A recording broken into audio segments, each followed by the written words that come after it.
So, as I was saying, we are in the 5th chapter, and this is about vigilance and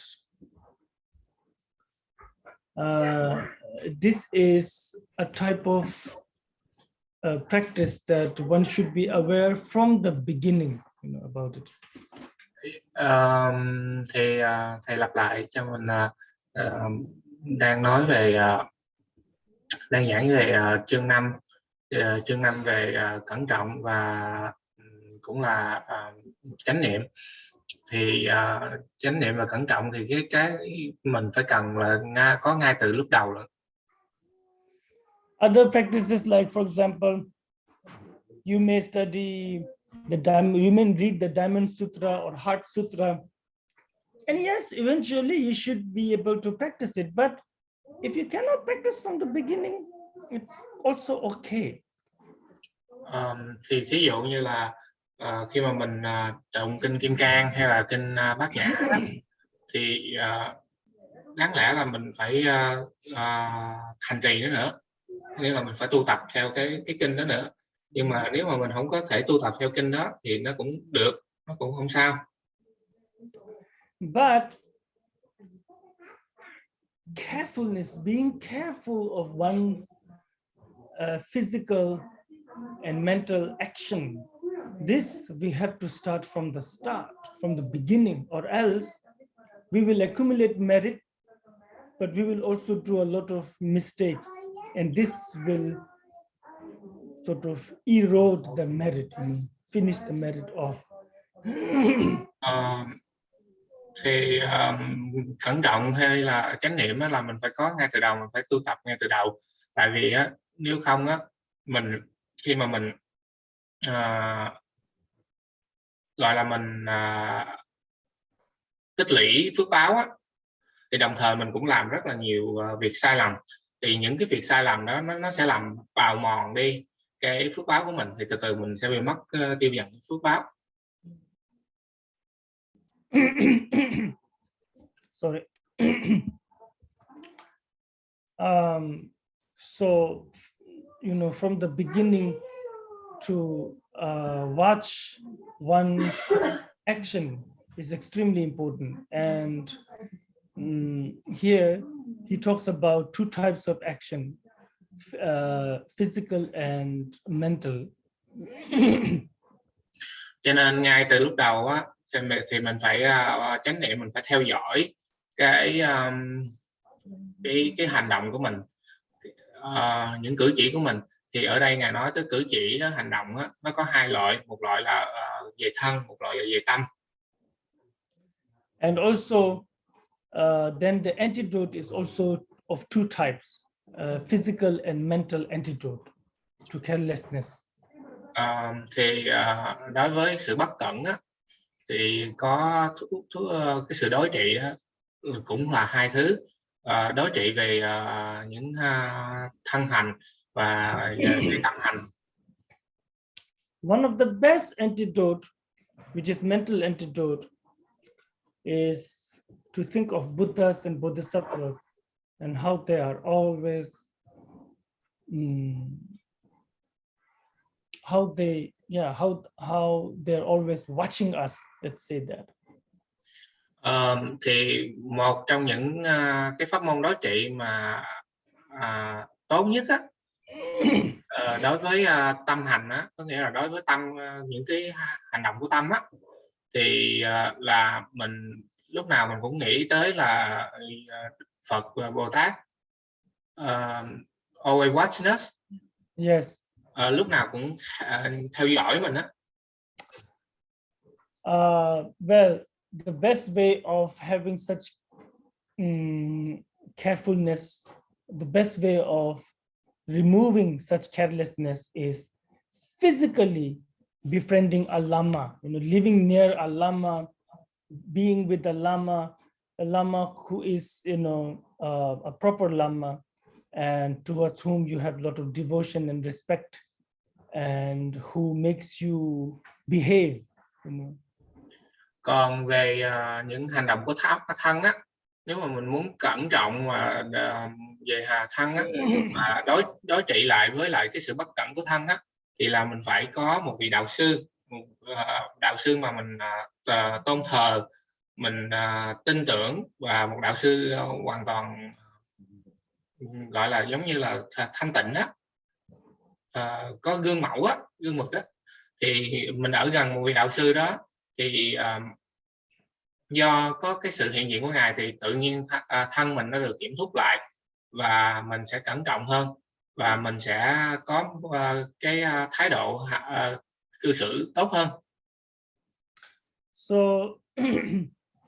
now he will talk about another antidote, which is inaction. Bây giờ ngài nói về một loại một loại đối trị khác nữa, đó là đối trị trong sự hành động, có nghĩa là mình hành liền luôn á. I think one of the most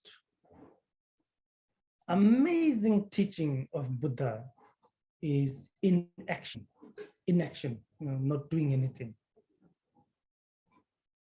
Not doing anything. Yes. Hồi nãy em dịch sai. Có nghĩa là inaction có nghĩa là không có làm gì hết, thì đó chứ không phải là hành động. Thì đó là một trong những pháp môn mà Đức Phật cao nhất Đức Phật giảng dạy cho mình. So here he says,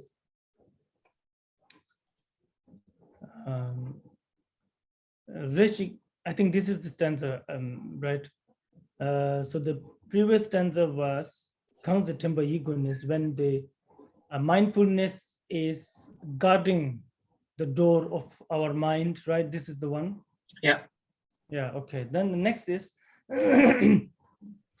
Rechik tangbur dindesem dini chunche shejene teze shinshi teze thagi shinshin du sungthobar never chas. Nếu ý xấu manh nha, phải thấy ngay tai họa, vậy phải giữ chánh niệm như cây bám chặt đất. Rechik tangbur dindesem. Now, when carelessness is there, then when we are careless, when we are distracted, maybe this is easier to say distraction than carelessness, right? When we are distracted, as soon as distraction arises, you find yourself distracted. He says, immediately know that this is the source of all the problem. This is the source of samsara, distraction. Khi mà mình bất cẩn á, hay còn gọi là mình bị distraction, mình không có tập trung á, mình bị mất tập trung á, thì what's that again? The distraction is the source of samsara, the cause of samsara. Thì cái sự mất tập trung nó là cái nguồn gốc của sinh tử luân hồi. Someone who is concentrated on the ultimate truth, someone who is concentrated on compassion, devotion, is not distracted. Những ai mà tập trung có định vào trong cái sự thật tuyệt đối, hay là có định tập trung vào trong tâm từ bi, thì những người đó họ không có bị mất tập trung, không bị chi phối. In short, in this samsara, the only problem is distraction. Thì để nói một cách ngắn gọn lại, thì cái mà trong sinh tử luân hồi này á, cái nguồn gốc của nó là sự mất tập trung hay còn gọi là bị chi phối. All beings are distracted from the ultimate truth. Tất cả chúng sanh đều bị chi phối bởi không có tập trung vào trong sự thật tuyệt đối được. Hence, they are in samsara. Khi mà họ ở trong sinh tử luân hồi. And Buddha is not distracted even for a moment. Hence, he is nirvana. Đức Phật không có bị chi phối hay là bị mất tập trung, cho dù một giây đi chăng nữa, một sát na đi chăng nữa, thì ngay cả ngài ở trong niết bàn cũng vậy.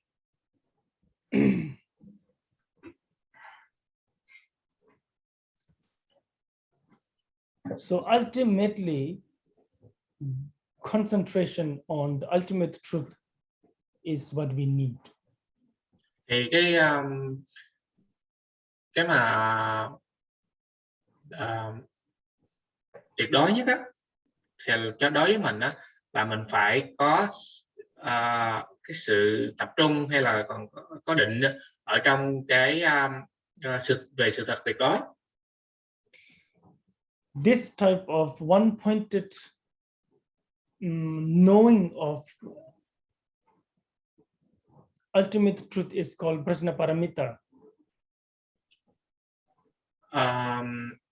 Thì cái mà mình tập trung vô để mà mình hiểu được sự thật tuyệt đối, để mình tập trung vô mình hiểu sự thật tuyệt đối, nó được gọi là bát nhã ba la mật.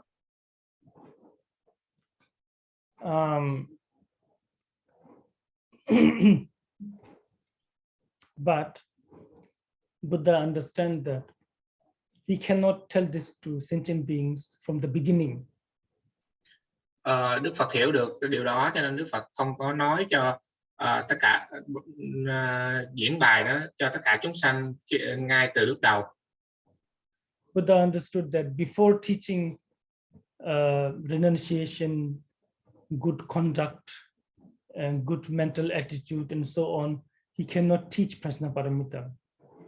Đức Phật hiểu được là trước khi mà giảng dạy về có tâm cầu giải thoát á, hay là giảng dạy về giới đức, thì không thể nào giảng về bát nhã ba la mật được. And then Buddha understood that first he should teach the mindfulness of the body and mind first. Đức Phật hiểu được là cái đầu tiên đó là phải giảng dạy cho người ta về cái sự chánh niệm của thân và tâm trước. But all this is preparation for prajnaparamita. Nhưng mà tất cả những cái đó nó đều là cái sự chuẩn bị cho bát nhã ba la mật. So now in this chapter, Shantideva is not really talking about concentration, but he is teaching us how to get rid of the enemy of concentration, enemy of meditation.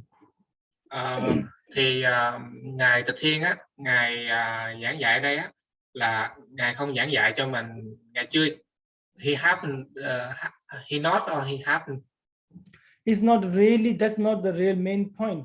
Yeah. Ngài chưa có phải bắt đầu vào trong giảng dạy cho mình về định hay là thiền định, mà ngài chuẩn bị cho mình về cái phương pháp làm sao để đối trị lại kẻ thù của định và thiền định. He mainly identifies the distraction and teaches us how to deal with it. Thường thì ngài sẽ chỉ rõ cho mình được là cái sự phóng tâm á, nó như thế nào, rồi ngài đưa cái phương pháp để cho mình đối trị nó. So one of the first so one very effective way of dealing with distraction, Shantideva says, inaction. Một cách mà để đối trị cái phóng tâm đó cái tâm là mình không làm gì hết. So when you're getting distracted, when you want to do all kinds of unnecessary things, when attachment and anger and desire, laziness, all kinds of emotions begin to arise. Khi mà mình bị phóng tâm á, thì mình muốn làm tất cả mọi thứ, thì sân hận, tham sân si nó nổi lên, rồi lười biếng nó cũng nổi lên. He says, from the beginning, know that this is a mistaken thought, know that this is a mistake, and remain like a piece of wood. Thì tất cả cảm xúc đó nó khởi lên á, thì ngay từ lúc đầu á, thì mình nhận diện được những cái cảm xúc đó nó khởi lên, thì ngành Tịch Thiên nói là mình hãy giữ tâm mình nó vững, nó cứ để tâm mình nó như là cái khúc gỗ vậy đó. What does a piece of wood do? Nothing. Thì nếu mà khúc gỗ thì khúc gỗ sẽ làm gì? Khúc gỗ nó không có làm gì hết á. It doesn't even move. Nó không có di chuyển nữa. So Shantideva says, when such distractions arise, he said, just sit still, do not do anything, do not say anything, just remain like a piece of wood. Thì Ngài Thiên nói là khi mà mình bị phóng tâm á, thì mình không cần phải làm gì á, mình chỉ ngồi yên, mình không cần nói gì hết, mình không cần làm gì hết, mình cứ như là một cái khúc gỗ vậy đó. Yes. Anyway, he will talk about this more in the later stanzas. Thì Ngài sẽ nói nhiều về vấn đề này trong những cái câu kế nữa. This is an amazing teaching, most of the time, someone says, "Oh, you're feeling this, then do that. You're feeling that, you do this." Like all kinds of different medicine for different problem. But this one is really one medicine for all. Thì đây là một cách một cái bài giảng rất là tuyệt vời. Thường á, thì mình có tâm mình khởi lên á, mình muốn làm mình khởi lên cái tâm này thì mình muốn làm cái khác, mình có tâm khác á, thì mình muốn làm cái nọ. Thì cái bài giảng này á, là chỉ là một cái vị thuốc có thể chữa tất cả cái sự phóng tâm đó. Can you hear me clearly? Yes. The dishwasher is very noisy. Maybe I turn it off. No, we didn't hear the dishwasher. Oh, that's good. Then me yang bertawa ni namyan taki mijate ngebasim be takdo ni migni pabde tawarcha. Tawa ngal su chedu ni rega chokdo tawarcha gashi miglam nangju na teni omba lekshi ju.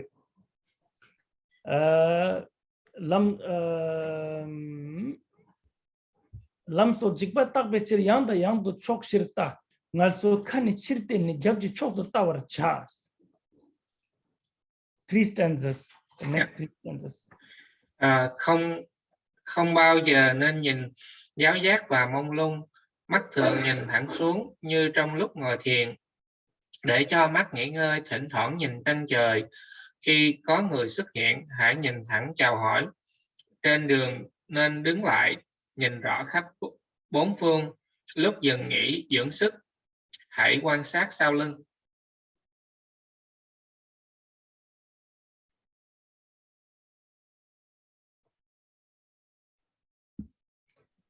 Now these are very practical instructions and something that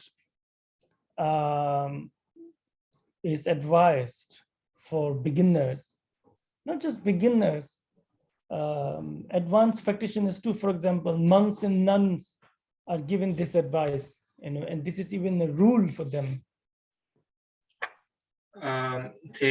Đây là một cái rất là thực tế, phương pháp rất là thực tế để mà hướng dẫn cho những vị hành giả sơ khởi.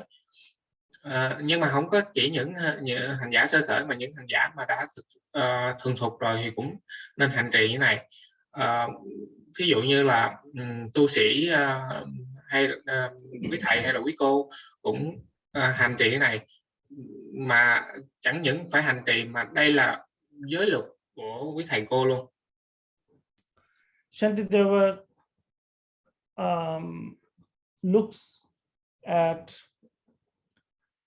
Shantideva understands that just saying whenever you get distracted, whenever you become careless, do not move and sit like a wood is not enough, you know. He understands that he needs to point to the causes of distraction. One of the biggest cause of distraction is how to say, and is unguarded faculties, you know, like eyes, ears, nose. When you don't guard them, that becomes the cause of distraction. Ngài Từ Thiên nói là khi mà mình vẫn như một khúc gỗ á, mình không làm gì như một khúc gỗ á, thì nó cũng chưa đủ nữa. Cho nên Ngài muốn chỉ rõ hơn để cho mình thấy rõ, để mình có thể hành trì.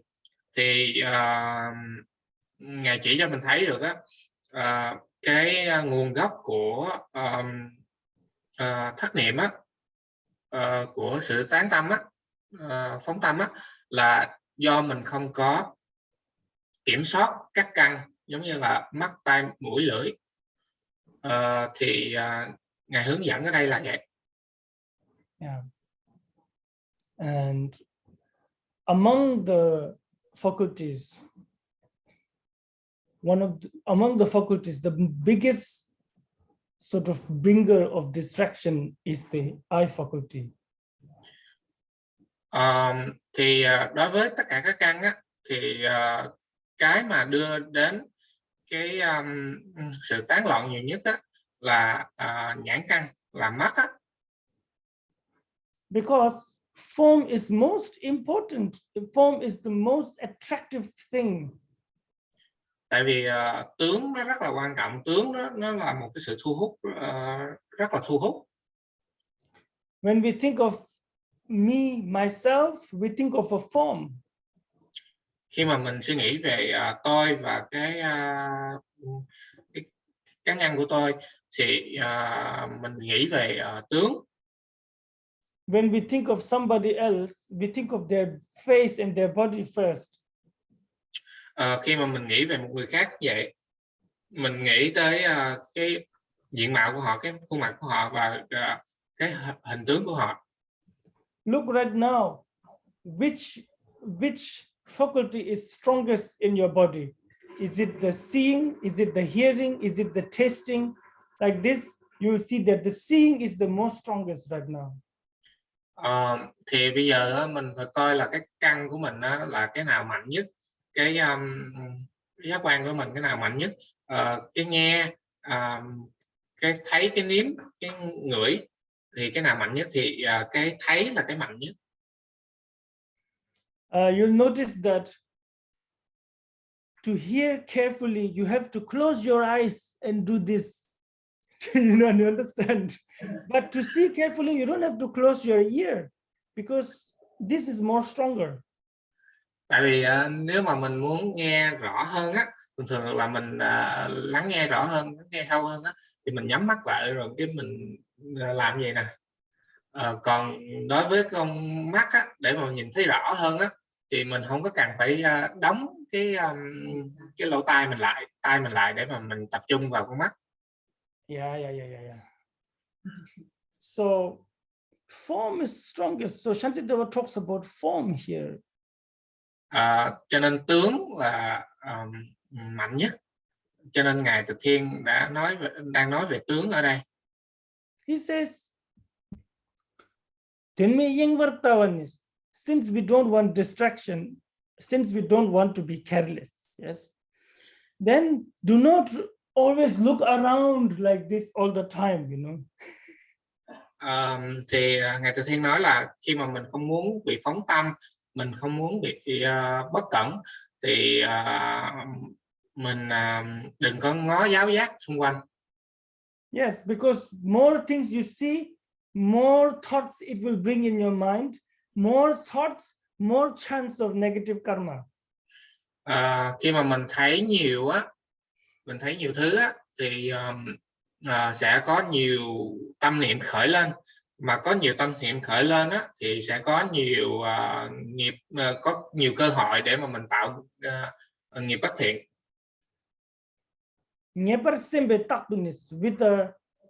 With the proper strong determination, with a strong determination, always look down. He says, always always have your gaze on the ground. Với cái tâm mà dũng mạnh, quyết tâm á, thì mình luôn luôn để mắt mình ở dưới, nhìn xuống đất á. This is such an important part of, for example, this is such an important part of a monk's or a nun's discipline actually. Cho nên cái phần này á, là phần rất là quan trọng ở trong giới luật của tỳ kheo ni. When you don't look around like this, you will not even see anybody's face. Khi mà mình không có ngó giáo giác xung quanh á, thì mình sẽ không, ngay cả khuôn mặt của những người xung quanh mình cũng không thấy nữa. You don't know who is beautiful, who is not beautiful. Mình sẽ không biết được là ai đẹp, ai không đẹp. You don't know who has what kind of car and who is wearing what kind of clothes when you have your gaze, like this. Khi mà mắt mình nhìn xuống á, thì mình cũng sẽ không biết được là ai có xe nào hay là ai mặc quần áo nào, đẹp hay không đẹp. I'm serious. For the first 3 years of my life as a monk, I was a good monk because I didn't see anybody's face. Thầy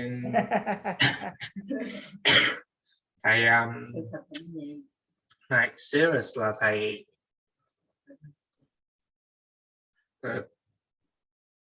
nghiêm túc á, là trong 3 năm đầu của thầy khi mà là tu sĩ á, thì thầy không thấy được khuôn mặt của ai hết, tại vì thầy là một cái tu sĩ rất là tốt. Tại lúc nào thầy cũng nhìn xuống hết. Yes.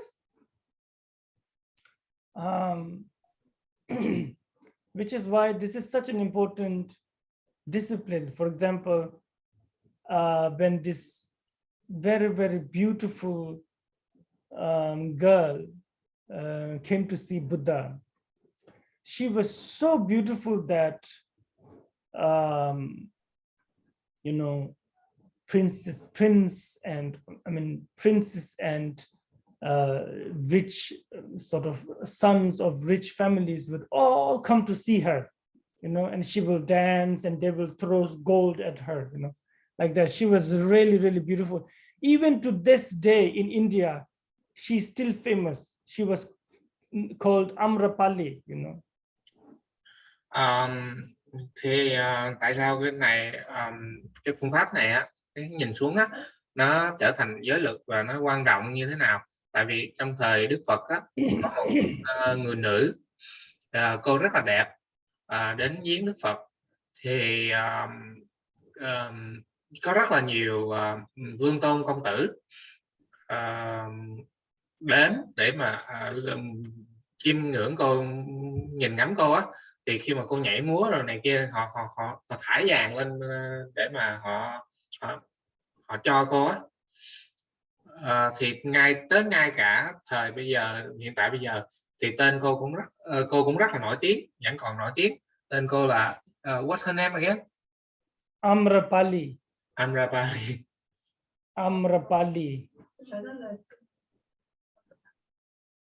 Không phải Amrapali, không phải.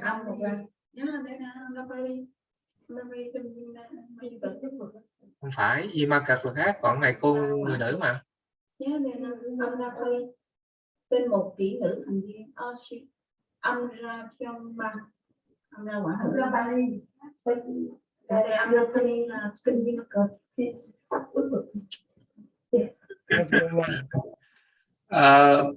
She was searching for the name Amrapali, and it's come up as the sutra of, one of the Bodhisattva at Buddha. He always go to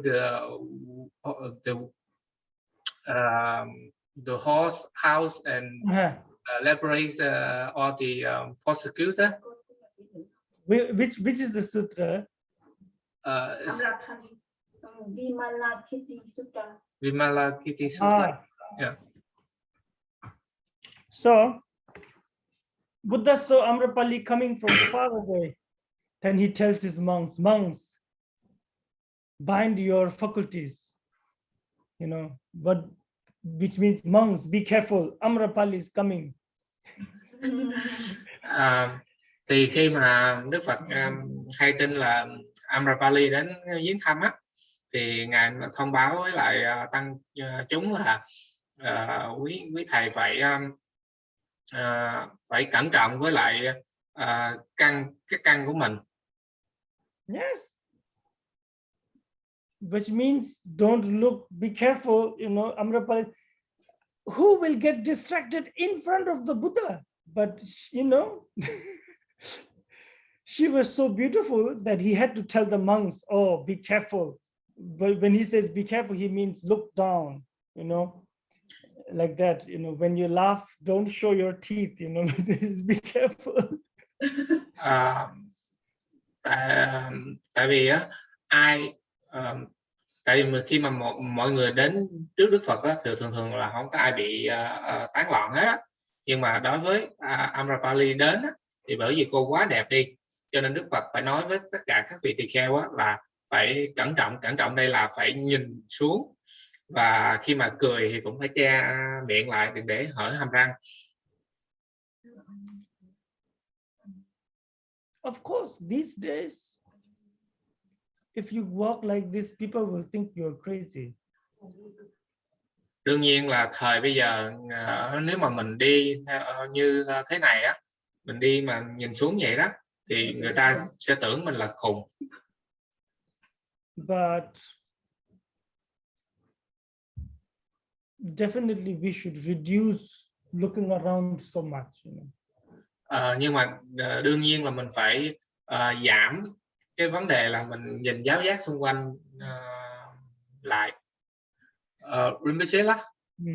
In Sri Lanka, we have a walking meditation path, which is there's the view in a way where the eye is more focused on the two, how to say it, the bridge. Yes. The wall. It helps you more focused in the eye when you look down and walk. That's good.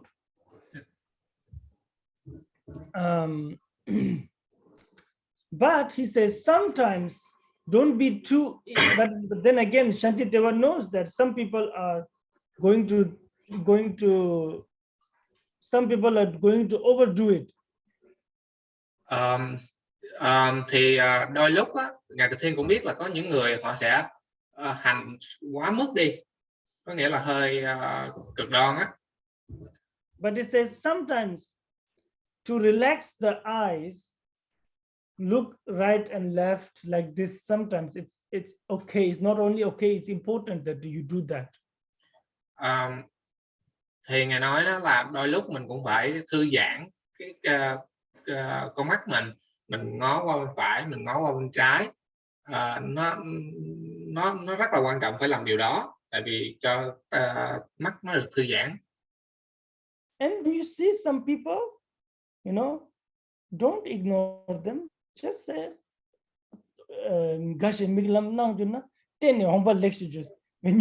when you see somebody, and then you say, oh, welcome, hello, how are you? Thì khi mà mình gặp ai đó thì mình không có nên bỏ mặc họ, mình làm lơ họ, mà mình phải chào hỏi và mình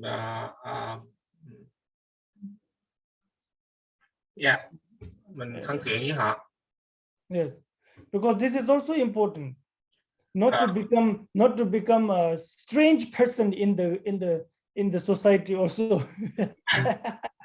Tại vì cái này nó cũng rất quan trọng, tại vì mình không nên trở thành một người khác biệt trong cái xã hội của mình sống. And he says sometimes when you are walking on the road or on the way, then in order to see is there any danger coming, from the right side or the left side, you should also look. Now that's okay, and that's important. Shantideva, this is important, that then you should also check if there is danger coming or not. Cho nên Ngài nói là khi mình trên đường mình cũng nên cẩn thận, là mình phải ngó qua bên phải, ngó qua bên trái, tại vì mình phải coi nó có cái sự nguy hiểm đến hay không. Because some people take the discipline word too literally also sometimes, that they cannot they don't understand that there is a time to let go of discipline too.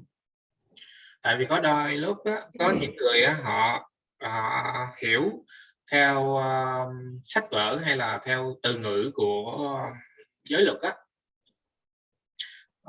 thì họ không có biết là đôi lúc mình cũng phải từ bỏ giới luật, mình phải rời bỏ đó, chứ không phải là hủy bỏ nha, không phải từ bỏ mà mình phải rời bỏ giới luật. Like for example, Buddha says don't walk on the grass, right, for monks. And then some monks got killed by robbers because they were running, and then there's grass in front, so they cannot run, so they stayed there. Buddha says, okay, when you have life is in danger, you can walk on grass, Tại vì trong giới của các vị tu sĩ có một cái giới là không được đi trên cỏ. Thì có những vị họ bị giết hại bởi ăn cướp thì họ chạy trên đường, mà tới khi hết đường rồi chỉ còn cỏ thôi thì họ dừng lại. Thì Đức Phật mới nói là khi mà cái mạng sống của mình bị đe dọa đó, thì mình được phép đi trên cỏ. Same, Buddha says a monk cannot climb tree, and then somebody was being chased by a tiger, and there's no way to run, and he doesn't want to climb the tree because Buddha said don't climb trees, so he dies. Then again Buddha says, yes, don't climb tree, I said that, but when your life is in danger, you can climb trees, like that. Thì trong giới cũng vậy, cũng có phần là tỳ kheo không có được trèo lên cây, nhưng mà có một vị thì họ bị cọp đuổi, rồi họ, bởi vì Đức Phật nói là không có được phép trèo lên cây, cho nên họ đứng ở dưới và họ bị cọp giết chết. Thì Đức Phật mới chế giới nói là khi mà mạng sống mình bị đe dọa thì mình được phép trèo lên cây. Similarly here too, Shantideva is saying, okay, look down, while walking, while sitting, but you should also look around sometimes to relax, and when some people come to say hello, that's okay. And also you should look so that there is no danger coming, Thì ở trong đây, trong bộ luận này thì cũng tương tự như vậy. Tại vì Ngài Từ Thiên nói là đôi lúc khi mà mình ngó xuống rồi đôi lúc có người đến thì mình cũng phải nên chào hỏi họ, hoặc là mình cũng phải ngó bên phải bên trái. Yes. Then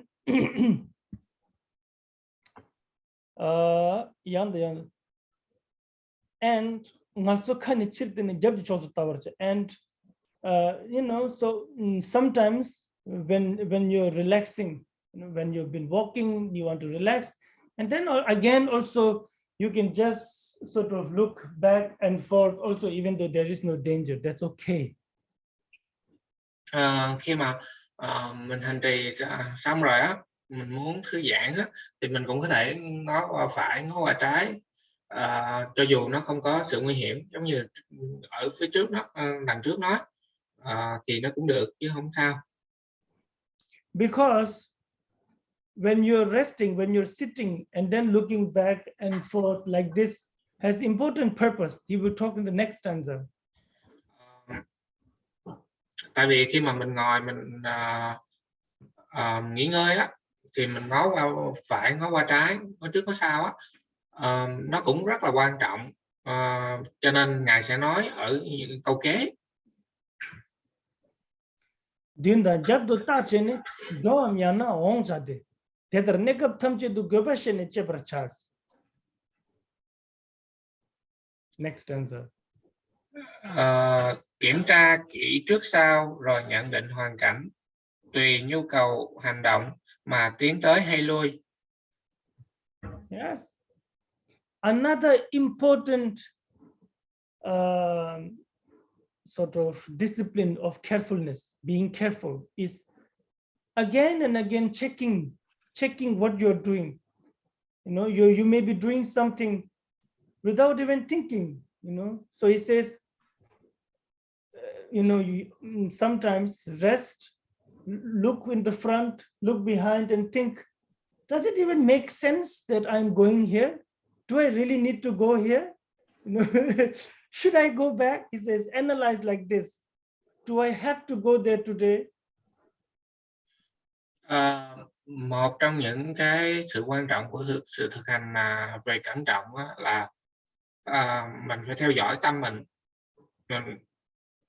Tại vì đôi lúc mình làm việc, mình hành xử, mình hành trì là mình không có để tâm vô đó, mình không có kiểm tra tâm trong đó, mình cứ làm thôi, rồi tâm nó không tồn tại. Thì cho nên Ngài Từ Thiên nói là nó quan trọng là mình luôn luôn phải theo dõi tâm để kiểm soát được, để thấy được tâm mình nó đang làm gì. Và thí dụ như mình đi qua đây, qua phải hay qua trái, nó có, mình thấy được là cái ý nghĩa của cái sự đi đó hay không. Yes, like going to a restaurant, getting stuck in a traffic jam. It's so stupid, you know. No, the whole thing is useless. You understand? Như là mình đi đến nhà hàng và mình bị kẹt xe, thì cái đó nó rất là ngu xuẩn. You know, like this. He says, analyze like this.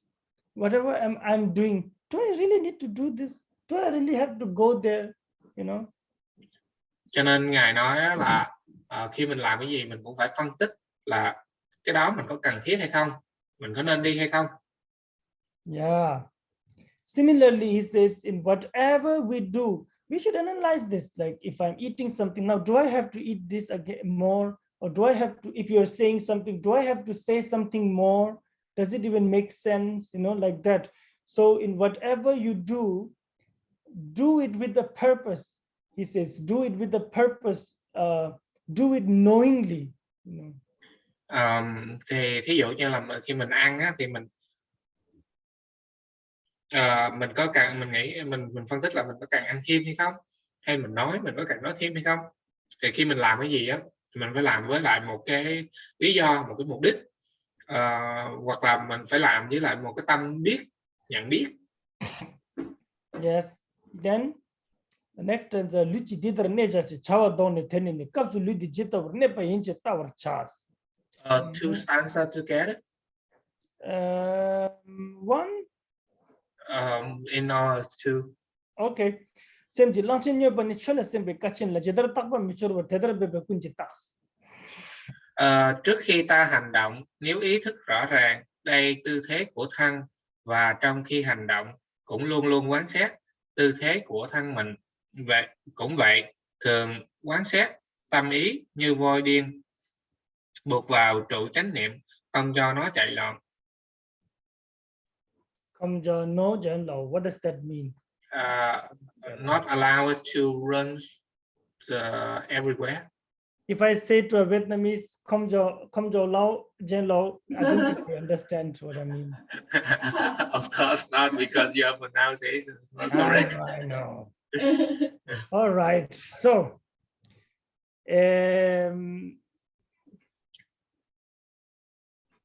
yes. Again, very, very important practice is, for example, let's say you're doing sitting meditation. And then you say, okay, my body is going to sit like this, like my hand is going to be like this, and my leg is going to be in this position or like this position, however you say. From the beginning, you make the decision. Once you sit, then you don't move, right? And then you sit. But then time again, you should analyze, you should check. Am I still sitting like that? Am I still sitting like that? And that becomes your meditation. Not breaking the position becomes your carefulness, your concentration. Thì khi mình hành động á, ví dụ như khi mà mình ngồi thiền á, thì cái tay mình nó tư thế đó, chân mình tư thế đó, và khi mình ngồi thiền thì mình sẽ không quyết định là mình sẽ không cử động. Thì sau khi mình không cử động rồi đó, thì mình phải có cái tâm theo dõi, là luôn luôn theo dõi là tâm mình nó vẫn thân mình nó vẫn còn ở tư thế đó hay nó đã chuyển động rồi.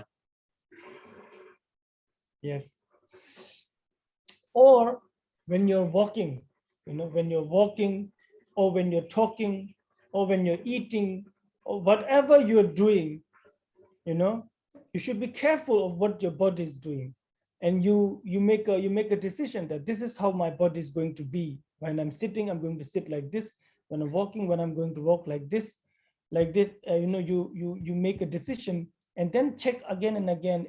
Is my body still walking in the way I wanted to walk, sitting in the way I wanted to sit, like that? Khi mà mình đi á, thì mình phải coi theo dõi là cái tư thế đi của mình, hoặc là khi mình ngồi mình phải theo dõi cái tư thế ngồi của mình. Tại vì khi mà mình đi á, thì cái tư thế mình đi như thế này mình phải thấy được, mình phải quan sát được là cái tư thế nó đi như thế nào. So basically he says, be aware of your physical form again and again. Cái mà Ngài muốn nói đây á là mình hãy chánh niệm, mình phải nhận thức được cái tư thế của thân mình như thế nào. The crazy elephant, which is our mind. He says our mind is like a crazy elephant. Now, the only way of taming a crazy elephant is binding it, chain with like 5, 6, 10, 20 chain, binding it so it cannot move. Con voi điên á, thì Ngài nói ở đây con voi điên là tâm của mình. Nhưng mà khi mà mình muốn để mà thuần phục được con voi điên, hay là mình muốn giữ yên được con voi điên đó, thì mình phải cột nó lại với lại dây xích 5, 10 hay 20 dây xích thì mình mới giữ được nó. So he says, bind this mind to the pillar of dharma. Thì Ngài nói là buộc tâm này á, có nghĩa là buộc chặt tâm này lại á, cột chặt tâm này lại với trụ của Phật pháp. Or bind our mind to the mindfulness of dharma. Hay là cột tâm mình vào trong chánh niệm của pháp. And bind it in a way that the mind cannot run away. Thì mình buộc nó vào một cách như thế nào mà tâm nó không có thể chạy được. Remember these words, and these words have a lot of blessing, a lot of power. Sometimes when you find that you cannot concentrate, sometimes you find that you're very agitated, you recite these words, bind my mind to the pillar of dharma, like this. It will really ground your mind suddenly. Thì nhớ cái câu này á, khi mà mình nhớ được những từ ngữ này á, thì nó có cái năng lực gia trì sự ban phước rất là nhiều.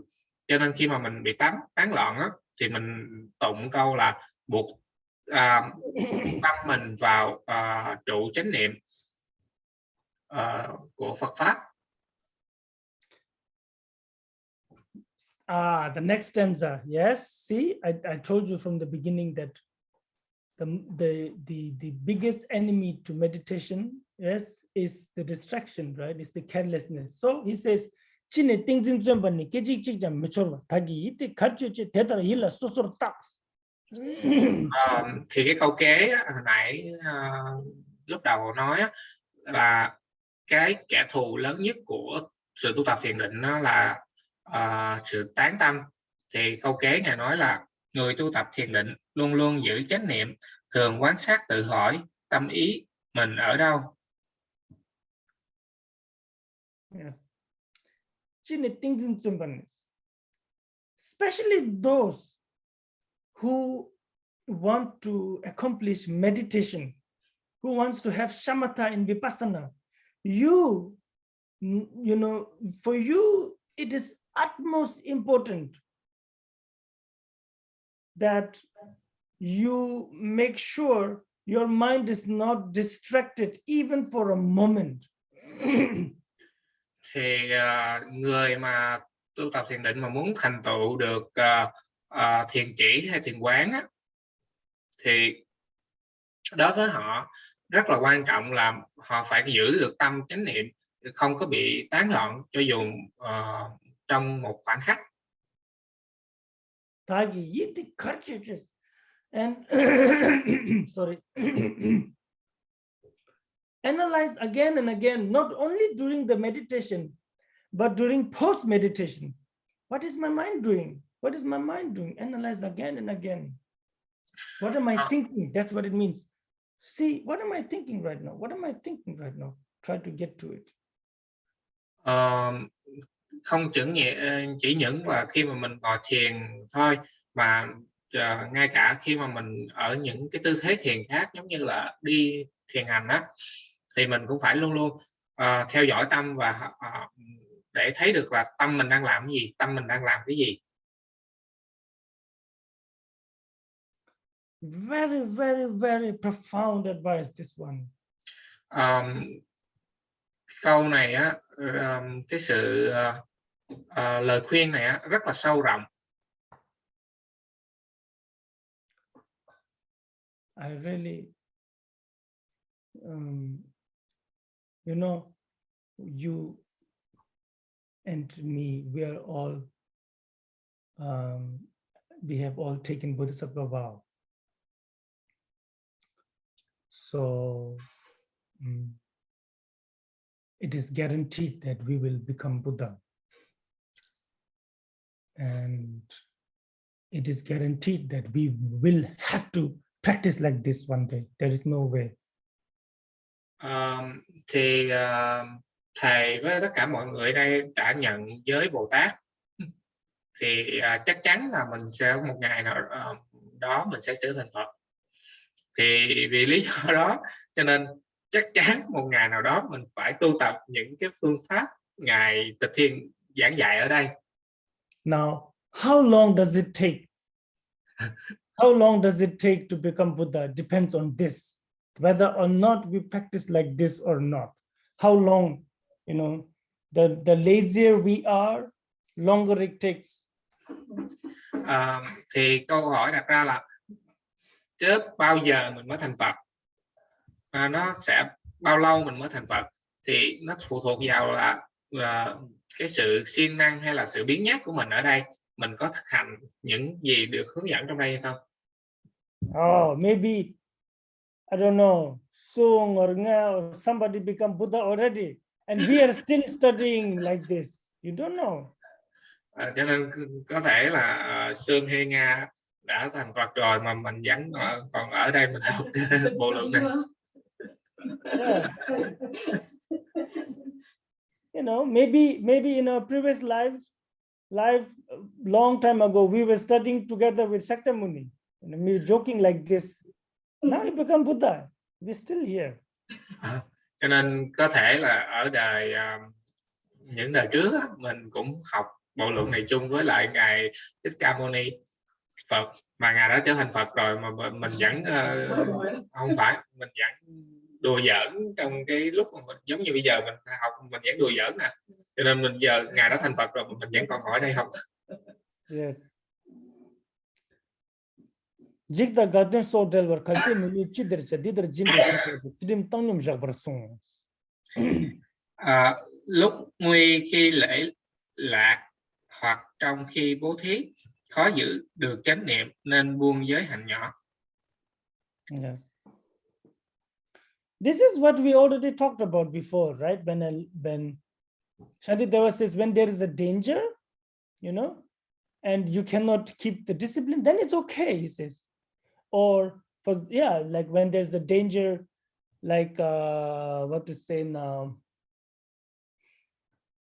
When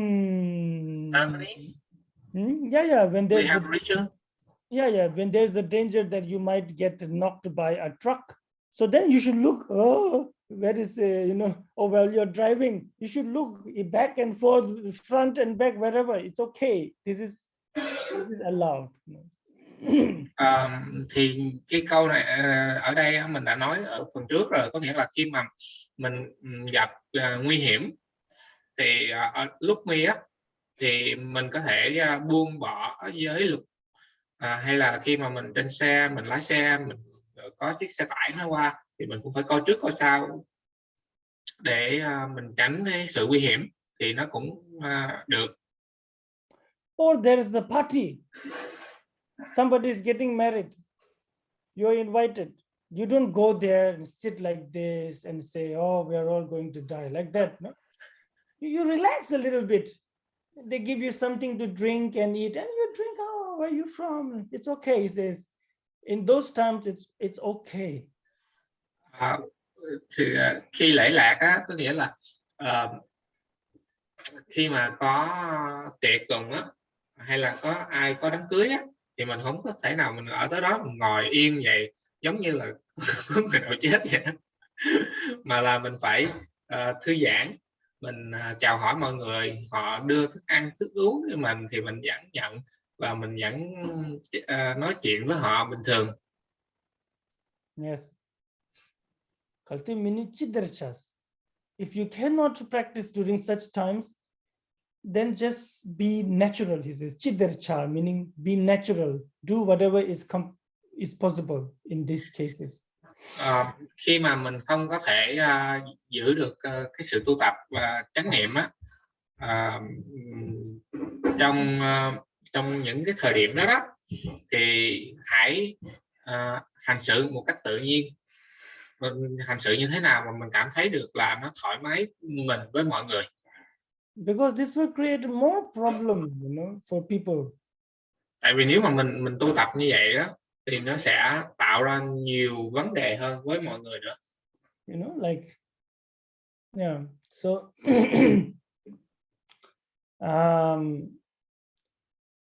it says, for example, Buddha have taught that sometimes during the time of generosity, you have to leave discipline aside. Tại vì có đôi lúc Đức Phật giảng là có đôi lúc khi mà mình hành hạnh bố thí á, thì mình cũng phải bỏ qua một bên giới luật. For example, when Buddha said, a monk should not touch a monk should not touch a woman, right? Yeah. But when a woman is drowning in the river, a monk should save the woman. Thì trong giới, ví dụ như trong giới á, Đức Phật nói là tỳ kheo không được đụng chạm vào người nữ, nhưng mà khi mà người nữ đó bị đuối á, bị chết đuối á, thì bắt buộc phải đụng chạm vào để mà có thể cứu được cô ta.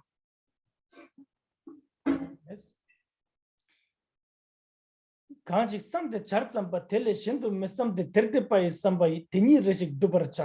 is really, really important for modern people, like degenerate people like us. Okay, one stanza first. Yeah. No, two stanza we have. Okay. Thế là ni kun lek shin ni kar mi jur session mai nyo mo thế là ni phel mi jur. Quyết định làm việc này, không nên nghĩ việc khác, tâm trí phải chuyên chú làm xong từng việc đã, được vậy việc mới thành,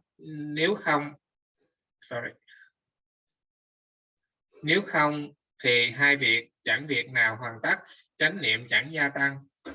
Thì cái câu này nói rất là hợp với lại những người thời mạt Pháp như mình. Yeah. Yes.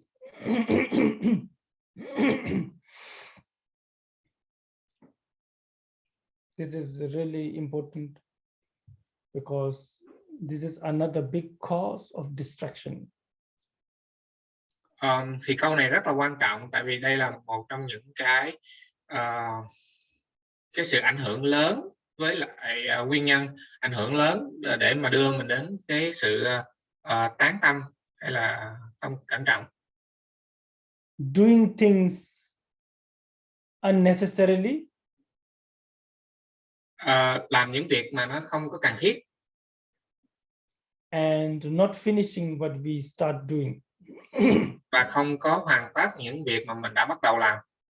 So then he says, from the beginning, you should analyze carefully. Do I really need to do this? Cho nên Ngài nói là ngay từ lúc đầu mình phải phân tích cẩn thận là mình có nên làm việc này hay không. Once you have analyzed, once you have understood that, okay, this is important, I have to do this.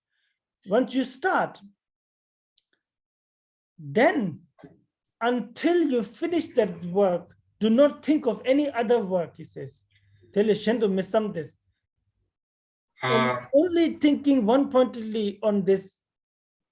First finish this thing that you have started. Cho nên khi mà mình theo phân tích thì mình phân tích coi mình có nên làm việc đó nó có đáng để làm hay không. Và khi mà mình đã quyết định làm việc đó rồi thì mình phải chuyên chú vào việc đó, mình không nên nghĩ tới những việc khác nữa, và mình phải hoàn tất việc đó đã. In this way, you will finish everything, he said. Every good thing that you want to do, you will be able to accomplish. Thì trong cái phương pháp theo cái chiều hướng đó, làm như vậy thì mình sẽ có thể hoàn tất tất cả cái nguyện ước của mình. Or else, while you start some work, you do a little bit, then you start another practice, and you do that a little bit, then you start another practice. He said, nothing will finish. Nếu không mình khi mà mình trong vấn đề tu tập cũng vậy, khi mà mình bắt đầu hành trì cái này rồi xong cái bắt đầu mình chưa xong nó, mình nhảy qua mình hành trì cái khác, hoặc là mình nhảy qua mình hành trì cái khác nữa, thì sau này mình sẽ không bao giờ mình xong cái gì hết. But if you practice like this, then there is no chance to become careless. Nếu mà mình tu tập theo cái sự hướng dẫn của Ngài ở đây thì nó sẽ không có cơ hội để cho mình bị bất cẩn. Distractions will not arise, he says. Cái sự tán tâm nó sẽ không bao giờ xuất hiện.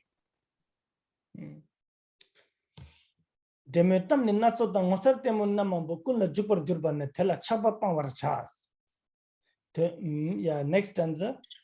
Hãy quyết tâm từ bỏ xem kịch nói chuyện phiếm, hay tinh tấn đoạn trừ tâm tham đắm thứ ấy. Okay.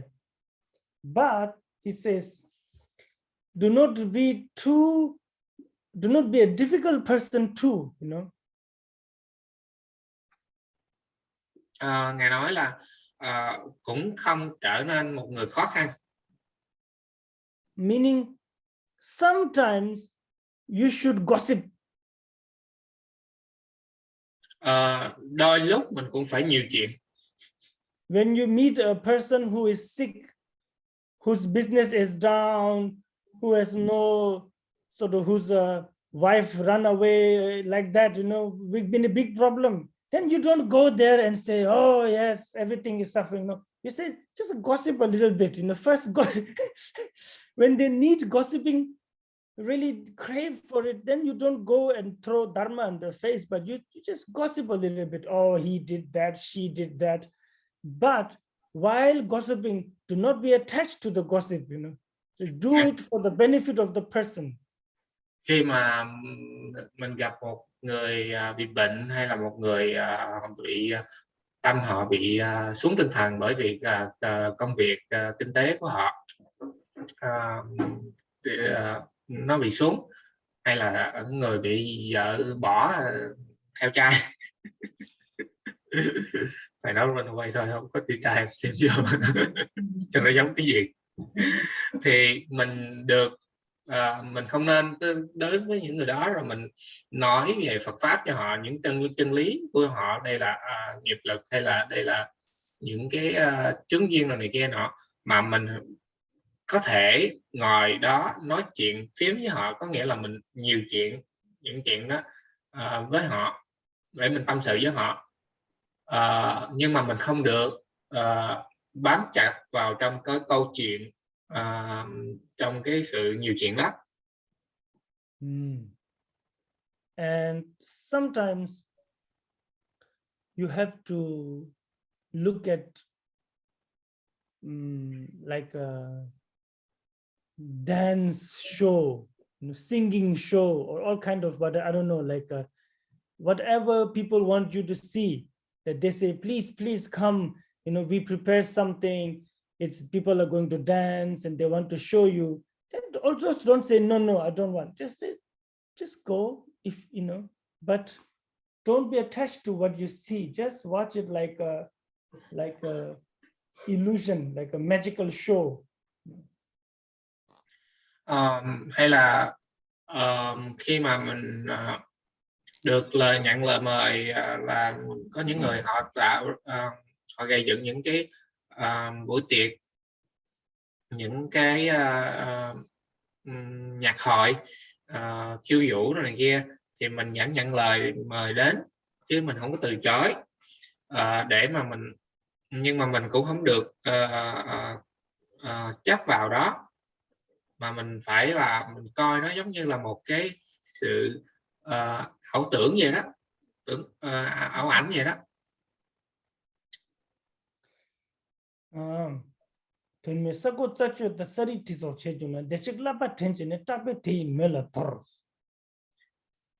Hãy nhớ lời Đức Phật, từ bỏ việc vô nghĩa như bức cỏ vẽ đường, đạp đất đá vỡ tan. Now, this doesn't mean that you let yourself become careless though. Ở đây không có nghĩa là mình để cho bản thân mình trở nên bất cẩn. He says, anything that benefits sentient beings, you should do without getting attached. But ordinarily, you should always see, what am I doing? Is this allowed by the Buddha at all? Thì mình phải làm những việc gì để lợi lạc chúng sanh, nhưng mà mình cũng phải xem xét tâm mình và xem xét coi những việc mình làm nó có theo lời của Phật dạy hay không. Now, ordinarily, this is for the ordained sanghas. Tại thường á, những cái này á, là dành cho những vị tu sĩ xuất gia. Especially fully ordained monks and nuns cannot cut trees, cannot cut grass, cannot dig hole, or like that. You cannot draw on the ground, right? Đặc biệt là đối với những vị mà tỳ kheo, thọ giới, đại giới rồi đó, của túc giới rồi đó, thì không được chặt cây, không được cắt cỏ, không được đào hố, hay là không được vẽ trên nền đất. But for a bodhisattva, this should apply to all bodhisattvas, whether monk or not. Nhưng mà đối với các vị Bồ Tát, giống như mình Bồ Tát giới, thì cũng phải được áp dụng cái giới luật này, cho dù là mình là tu sĩ hay là không phải là tu sĩ, đều phải áp dụng giới luật này hết. So without any reason digging hole, nếu mà không có một cái lý do gì đó mà mình đi đào hố á, meaning you don't have to do it. It's not so important, but you do it. If you do it like this, then you're going to kill a lot of insects anyway when you dig holes and so on, right? And that is also without much reason. Then he says, then don't do it. Giống như là mình muốn đào hố mà mình không có nhất thiết cần phải đào, nhưng mà mình vẫn đào. Với lại một cái mình hành động với là một cái không có lý do chính đáng, thì nó là một việc không nên làm. Tại vì khi mà mình đào hố thì mình giết hại rất là nhiều chúng sinh, những con côn trùng nữa. Yes.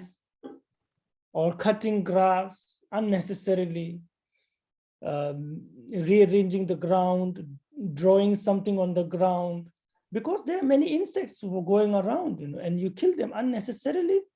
Like while talking, people are like that they're sitting in a park or a garden, and while talking, they like to take out all the grass with their hand. They're not even thinking, you know. So he says, don't do those things.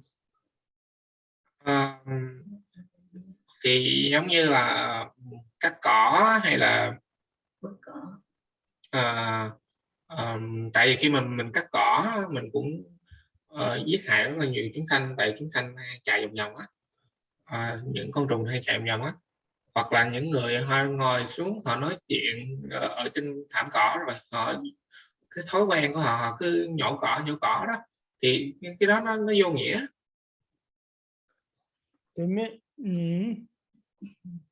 Yes, thinking about the teaching of the Buddha with the fear, stop doing unnecessary things. Thì mình phải suy nghĩ và nhớ tưởng tới những lời dạy của Đức Phật với một cái lòng, một cái tâm sợ hãi, là không làm những việc không có chính đáng. Okay, we take just few minutes break, right? Yeah. Yeah, then we resume. And after that, then if you have any questions, we can go through them. Mình sẽ nghỉ ngơi vài phút. For how long? Rồi sau đó mọi người có câu hỏi gì thì bắt đầu mình hỏi. Yeah. Half 11, come back. Yeah, it's good. Yeah.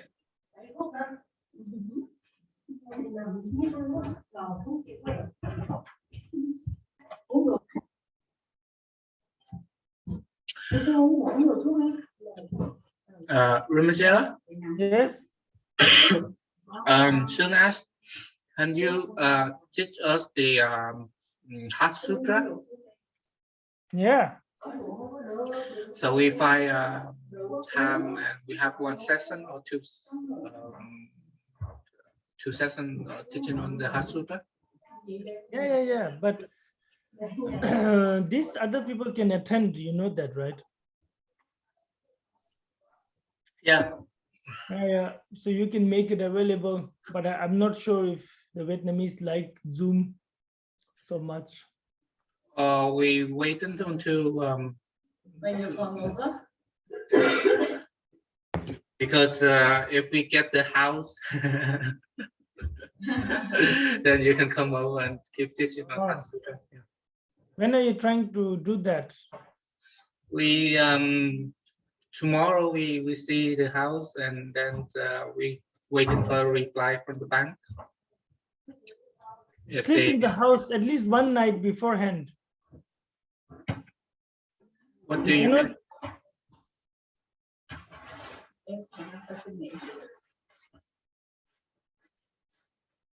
What do you mean?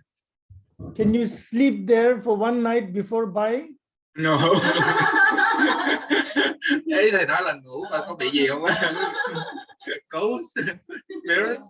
Huh? Ghost or spirits. So nobody's living there. There's two tenants Mm. on the two small house. I think the big house is empty. Mm. Okay. All right. Yes, we will talk about this. There's no problem. Yeah. Thầy muốn là tổ chức một cái khóa luôn, mọi người khác có thể tới tham gia luôn. Tại vì cái khóa đó là riêng. Thì ý nói là tại vì mình theo bộ luận này rồi thì mình bắt đầu theo, người ta không có thể chen vô người ta học được, còn cái kia là một khóa riêng thì ai có thể tới tham gia cũng được đấy. Yeah. Okay. So Gang se chopar dujur da mawar dubra chunaya tambo rangi semta ne tembe rikpa dembar chas. Next stanza. Yeah. Trước khi muốn đi đứng hoặc trước khi nói năng phải kiểm soát tâm ý, đưa nó vào chánh niệm. Yes. Now, this is important. He says that every time you want to go somewhere, you want to make a movement, or every time you want to say something, first analyze your motivation, he says. With what motivation are you doing this? With what motivation are you saying this?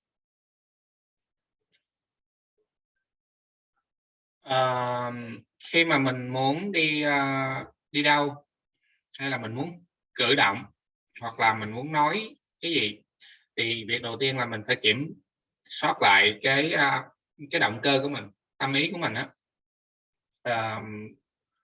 Yeah. Yes. Tempe rikpa dembarchas, he says, and make sure that you know,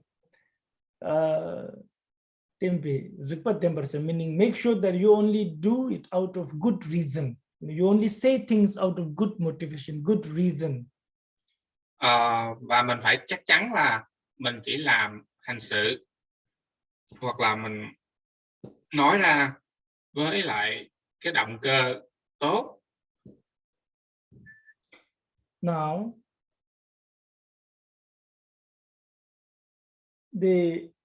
these next stanzas are really about inaction. The first stanza already went at the beginning, we talk about it, not doing anything, right? So these next stanzas are continuity of that. Thì cái câu đầu á, thì mình đã nói về không làm gì hết, đứng yên á, lặng yên á, thì cái câu kế là nó sẽ là sự tiếp theo của cái sự lặng yên đó. Yeah.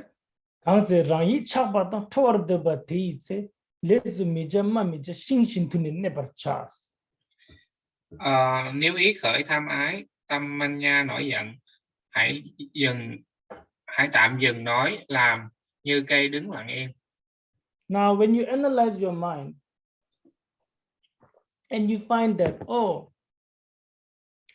my mind is full of attachment, or my mind is full of aggression, and that's why I want to say this, that's why I want to do this,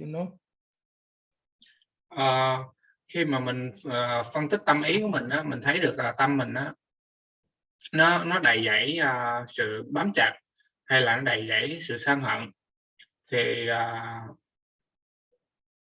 and what?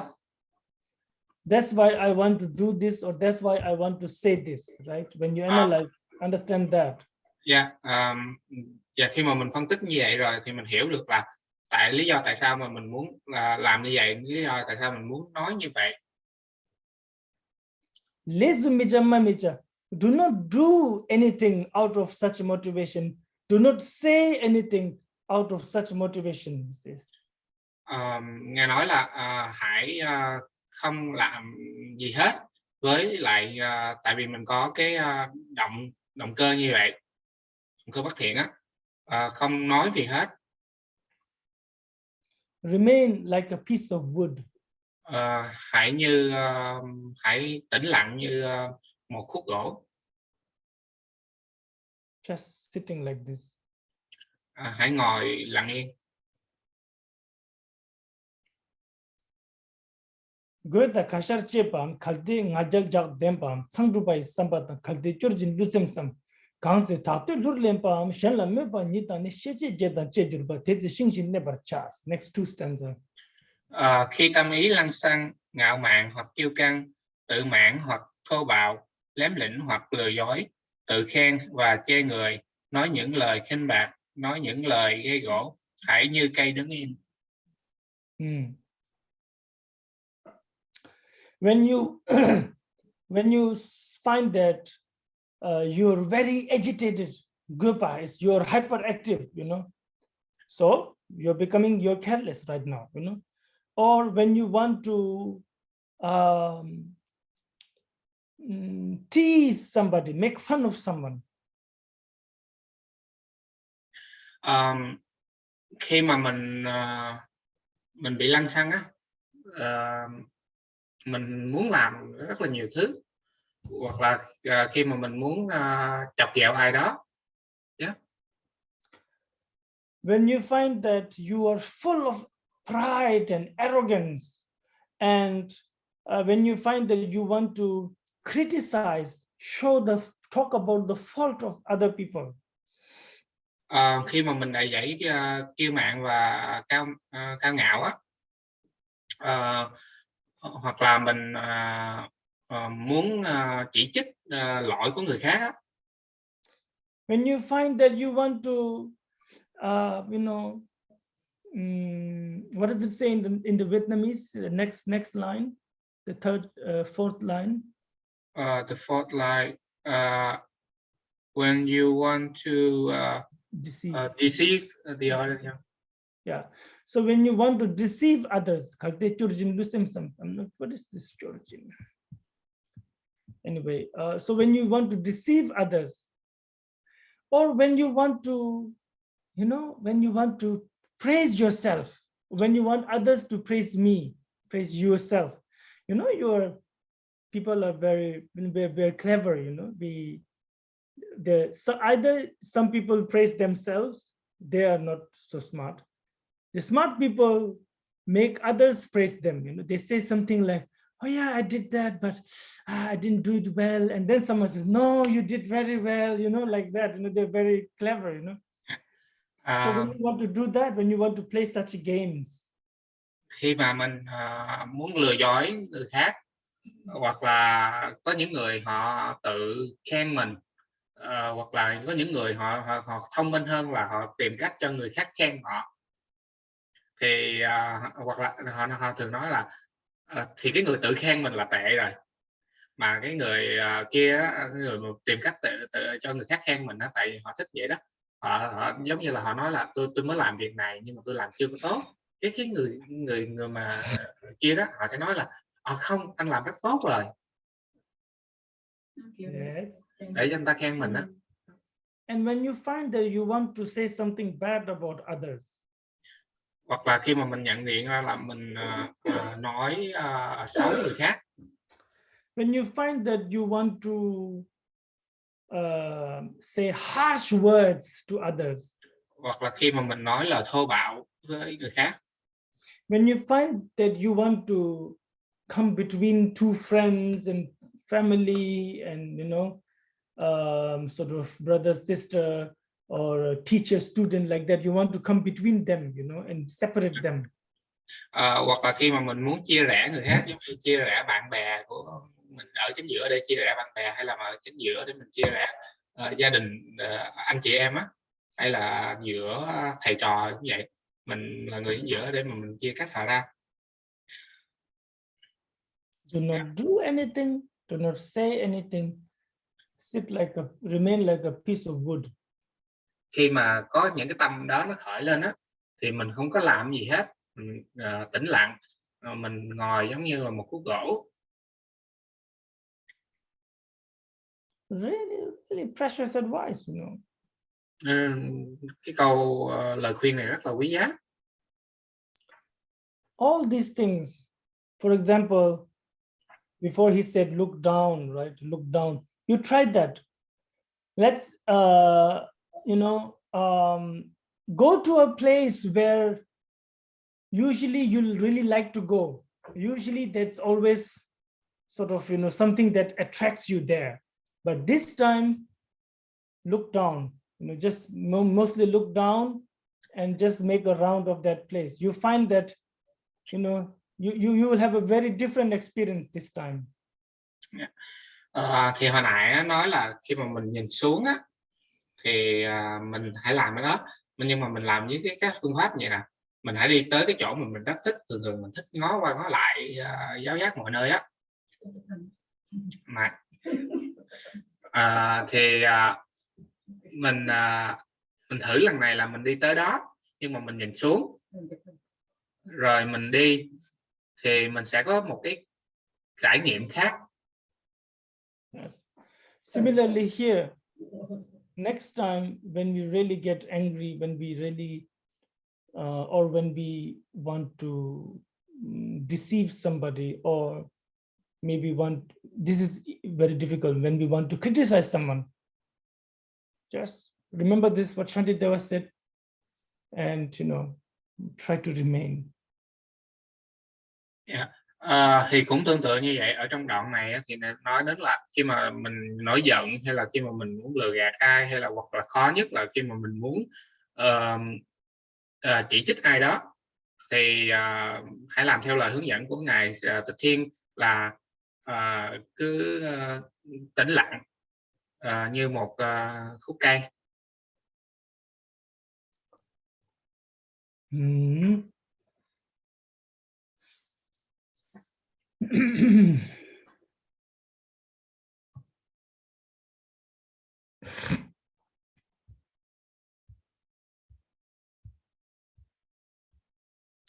Yeah, the Kurditop Dembam, Yokor Tundunya Debam, Tasim Rindu Dejuna, Tezi Shinshin Never Charles. Shinton, yeah, one stanza. Muốn lợi lộc danh tiếng, muốn sai xử người khác, muốn kẻ khác hầu hạ, hãy như cây đứng yên. When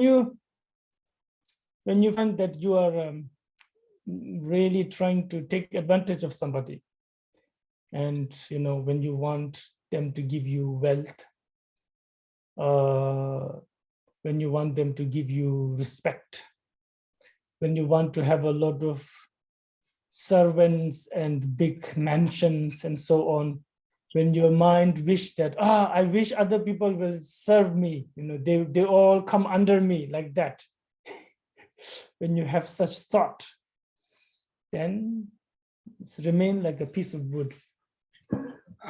Khi mà mình muốn lợi dụng người khác, mình muốn chiếm hữu tài sản của họ, hay là họ tự dâng hiến cho mình, hoặc là mình muốn họ tôn trọng mình, hoặc mình muốn có nhiều người hầu hạ, hoặc là mình muốn có biệt thự lớn, rồi có nhiều người hầu hạ dưới quyền mình, rồi họ đến họ hầu hạ mình.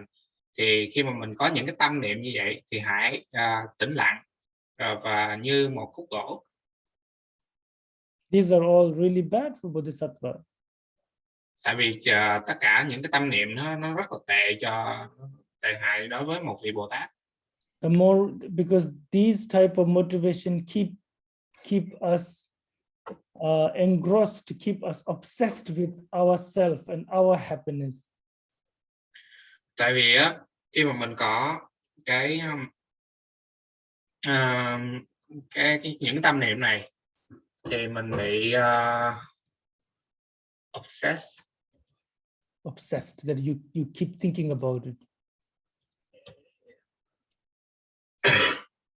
Là mình luôn mình suy nghĩ đến nó, thì nó rất là nó cản trở đến cái sự tu tập của một vị Bồ Tát. And if Bodhisattva is obsessed by oneself and only one's happiness, then Bodhisattva cannot be a good Bodhisattva. That's a big problem. Tại vì khi mà mình cứ nghĩ về cái cá nhân của mình, cái sự hạnh phúc, hay là thì nó sẽ cản trở cho một vị Bồ Tát trở thành một vị Đại Bồ Tát, có nghĩa là một vị Bồ Tát chứng sơ địa trở lên đó. Yeah. Then the next stanza is the most important advice of this whole sort of way of meditation here. He says, "Shinten yalvar dorvat, randun yarvar debat, mavar debe semjuna teze shingshin nebarchas." Thì cái câu kế là cái câu rất là quan trọng trong cái sự mà hướng dẫn lời khuyên của Ngài trên cái sự tu tập thiền định. Thì câu đó là: khi muốn nói và làm khiến người mất lợi ích để mưu cầu lợi mình, hãy như cây đứng yên. Demo cầu lại mình. I said it. Để mưu cầu lợi mình. Okay. So he says, Shindan yalvar dorvatas. When you look into your mind, your motivation, and you see that, oh, I don't care about others. I actually want to, let go of my care, compassion towards others. Shindan yalvar dorvatas. Khi mà mình phân tích, mình theo dõi trong tâm mình á, mà mình thấy được là mình không có, mình muốn từ bỏ cái tâm từ bi của mình từ bỏ cái tâm là không có quan tâm tới, mình không quan tâm tới lợi ích của người khác.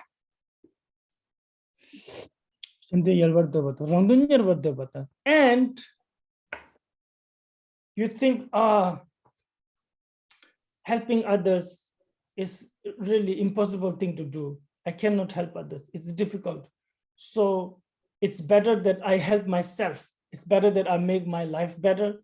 It's better that I try to go for self-liberation. I let go of bodhicitta, and I become an arhat.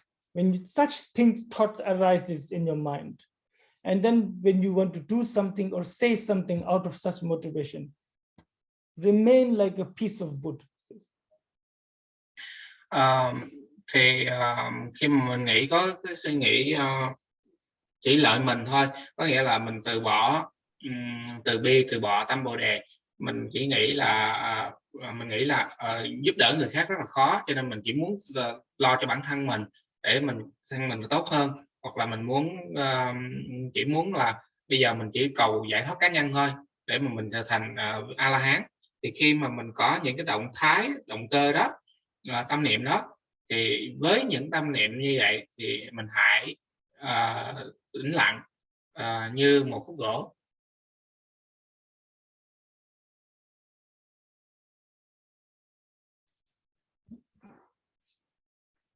미세 레레 직바당 대신 찌돌 무쩌르당 랑게 초신 셈주는 대지 싱신네 버서. Now this is similar.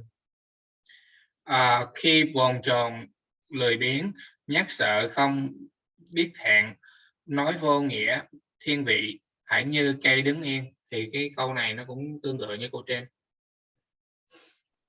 Yes. Then you become afraid of the path of Bodhisattva because you are lazy, and out of your laziness you think, oh, I cannot help others. It's impossible, Khi mà mình sợ hãi với lại đạo lộ hay là con đường của Bồ Tát hạnh á, bởi vì tâm biếng nhác của mình không có thể, mình nghĩ là mình không có thể giúp đỡ người khác. And when you want to just say nonsense, just what is in the Vietnamese translation? When you say nonsense, nói vô nghĩa, nói lời vô nghĩa. No, what is in the translation that you have? Yeah, say nonsense. Okay. When you talk nonsense. Yeah, when you want to say nonsense. Yeah. And especially when you want to, when you want to help some people and not help others, like this. These are my people, I help them. These are not my people, nothing to do with me. Like that, when you take such side,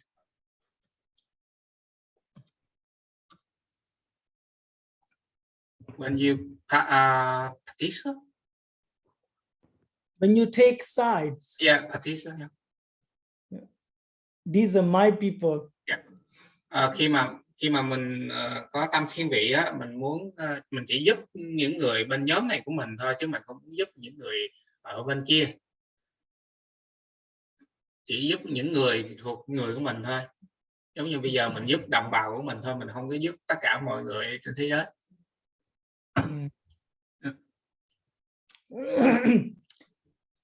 Remain like a piece of wood. Thì với những tâm niệm đó thì mình hãy tĩnh lặng như là một khúc gỗ.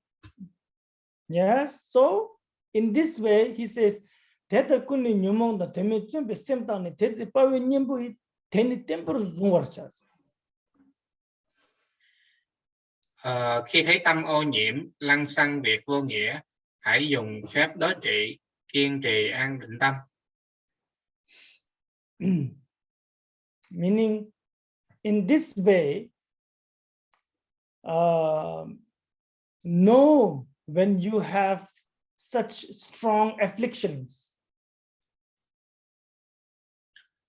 Thì trong cái khi mà mình biết được và trong cái chiều hướng như vậy đó, mà mình có cái phiền não rất là lớn. Analyze your mind and know that sometimes you are doing things unnecessarily. Biết phân tích và biết được trong tâm mình là đôi lúc mình làm những việc hay là suy nghĩ những việc nó không có thích đáng. That sometimes your diligence, it's wrong diligence. You know? Đôi lúc mình tinh tấn nhưng mà nó là tinh tấn sai đi. Yes, then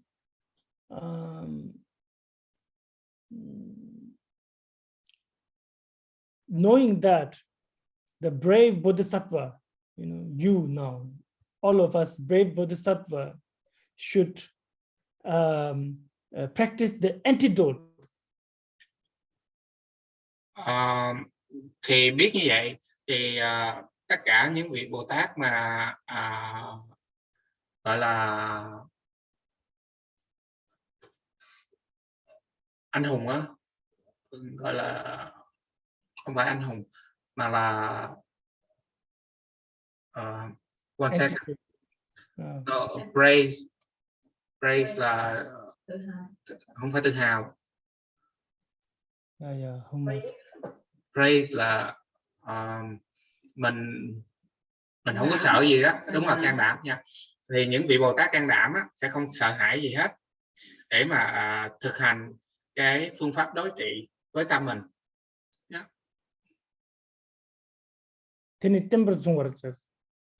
Hold your mind carefully and sort of with carefully and firmly. Thì mình cầm tâm mình cầm chắc tâm mình một cách cẩn thận và mềm mại. Yes. Then what are the antidotes now? Thì cái phương pháp đối trị là phương pháp gì? Just sitting like a wood is not a real antidote. Ngồi như là một khúc gỗ nó không phải là cái phương pháp đối trị thực sự. That is because when you're very angry and somebody says, "Oh, meditate on love and compassion," you don't want to listen to that person, So when emotion is strong, you cannot practice, so you relax a little bit first, you don't move, and then when you're a little bit relaxed, then you start practicing these. Tại vì khi mà mình có tâm sân hận á, thì một người họ nói mình là hãy tu tập từ bi và tâm từ với mọi người đi, thì mình không chấp nhận được đó, tại tâm sân hận mình lớn quá, cho nên chính vì đó mà lý do ngài nói là hãy tĩnh lặng và như một khúc gỗ để cho cái tâm mình nó lắng xuống. Sau khi tâm nó lắng xuống rồi mình mới hành trì được.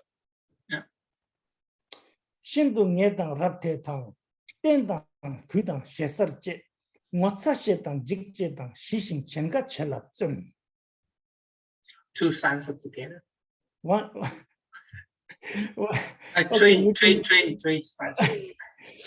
Okay.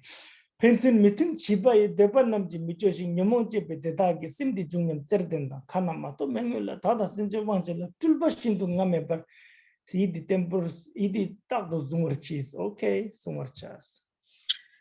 Không nên để phân tâm về những việc tranh chấp, hãy luôn đem an vui, làm cho người hạnh phúc, với đức tin thâm sâu, vững vàng và kiên quyết, biết xấu sợ nhân quả.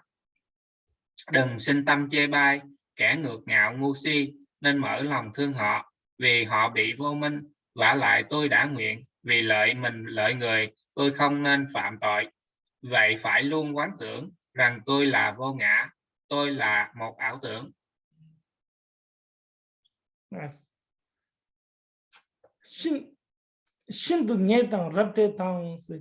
He says, have a strong trust and strong determination. Ngài nói là phải có một cái niềm tin vững chắc, mạnh mẽ và một cái sự quyết tâm mạnh mẽ. Or maybe this is better. Have a clear idea of what is right and what is wrong, what is to be practiced and what is not to be done. Nhưng mà cái này nói này theo cách này sẽ dễ hiểu hơn, là mình phải hiểu rõ ràng cái gì nó đúng, cái gì nó sai, cái gì nên làm và cái gì không nên làm. And have a strong devotion. Và có một cái sự niềm tin tôn thờ, một lòng tin mạnh mẽ. Firm compassion. Và có từ bi, có lòng từ bi nhưng mà một cách mềm dịu nhẹ nhàng. With respectful physical behavior, with respectful behavior and words.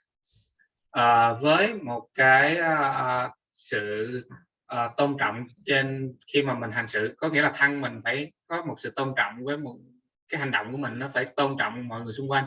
Lời nói mình cũng phải tôn trọng với người xung quanh, nghĩa là lời nói khiêm nhã, khiêm tốn, lời nói khiêm tốn, và thân hành thì phải có tao nhã. With the sense of shame and fear towards doing the wrong thing. Và có tâm biết sợ và tâm xấu hổ và sợ hãi với những việc bất thiện, việc sai trái.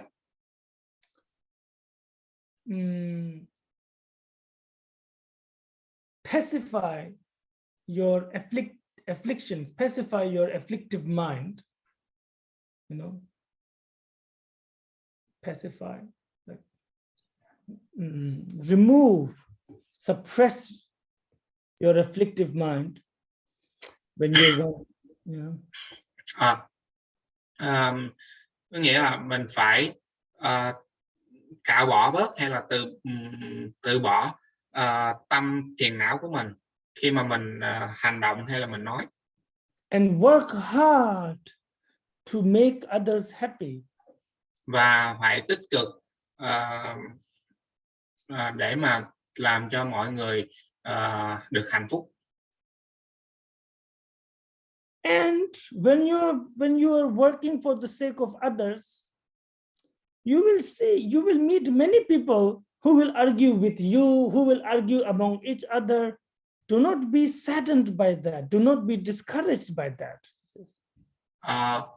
Thì khi mà mình vì lợi ích của tất cả chúng sanh, mà mình vì lợi ích của mọi người, mình tích cực vì lợi ích của mọi người, thì mình sẽ gặp những người khác, họ sẽ argue, là họ tranh cãi, tranh luận với mình về việc không nên làm cái đó, nó không có tốt, mình phải tự lo mình, ví dụ vậy đó. Rồi hoặc là hai người họ tranh cãi nhau và về những vấn đề đó, thì mình đừng có nên bị thối tâm bởi những lời tiêu cực của họ.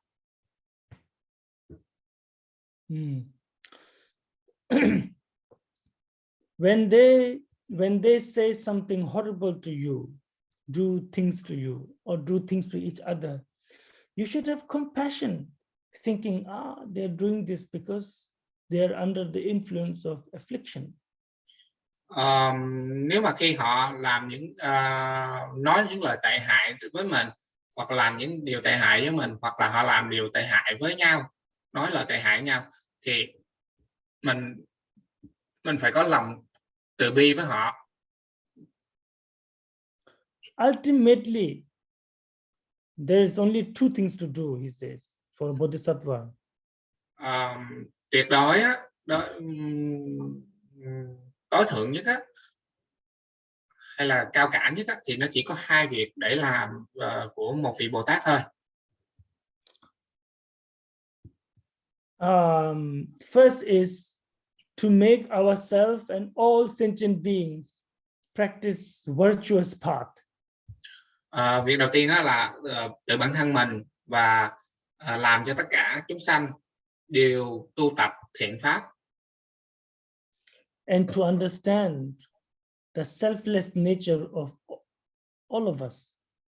Và hiểu ra được bản chất không của tất cả chúng sanh, có nghĩa là vô ngã đó. While you're working, while you're doing things, not to think, not to get pride, not to get attached, but think that these are all like a magical illusion. We are all like magical illusion. Mind is like a magical illusion. Body is like a magical illusion. All of this. Khi mà mình làm việc hay là khi mà mình làm thì lúc nào cũng phải suy nghĩ là thân này nó là một ảo tưởng, một ảo ảnh. Việc làm nó cũng là một ảo ảnh, ảo tưởng. Any questions? Có câu hỏi gì không? Có câu hỏi, yes.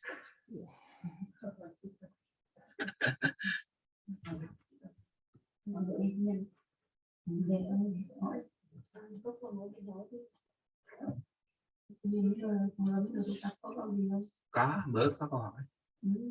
One second, we look for the question. Yes, look for them.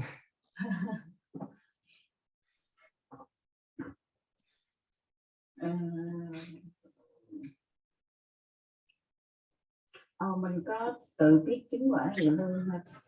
Phải là anh chứ.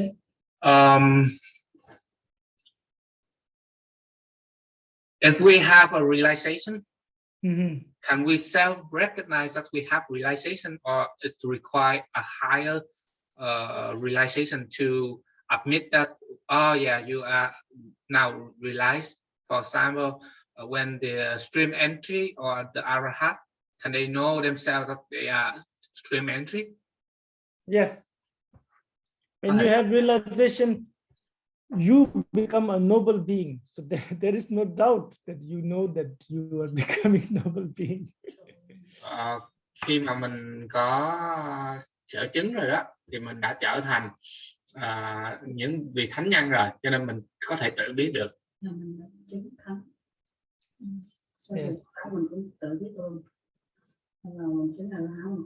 So if we on the first bhumi, we know that we on the first bhumi. Oh, I hope so, yes. Nếu mà mình ở sơ địa thì mình sẽ biết sơ địa. Thì thầy nói tôi mong là như vậy. Okay, this is how you will know. When you're on the first bhumi, first of all, you see emptiness directly.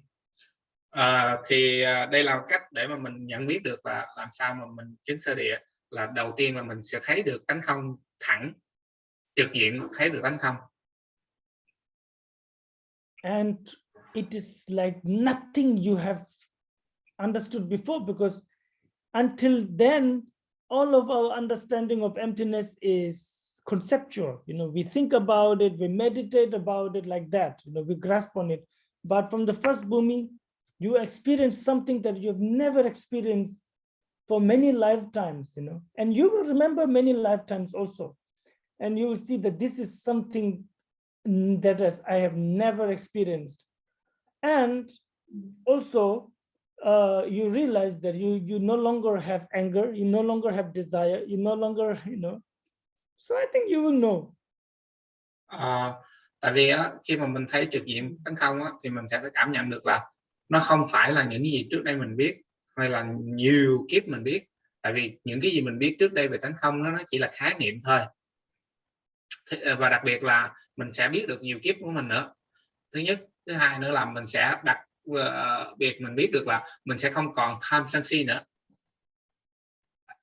Also we enter very blissful state. Yes. Because it say the name of the first me is the blissful state. Supreme joy. Yeah. Thì gọi là cực hỷ địa, có nghĩa là mình sẽ rất là vui, mình rất là an lạc. Nga say it's a long way. But who knows? Maybe she already got to 5 bhumi and she doesn't know. Thầy nói là đâu biết đâu, có thể chị đã trên địa thứ 5 rồi, chị không biết. Because the 3 poison is still there, so.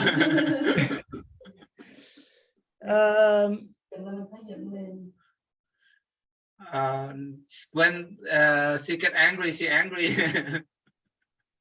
Yes,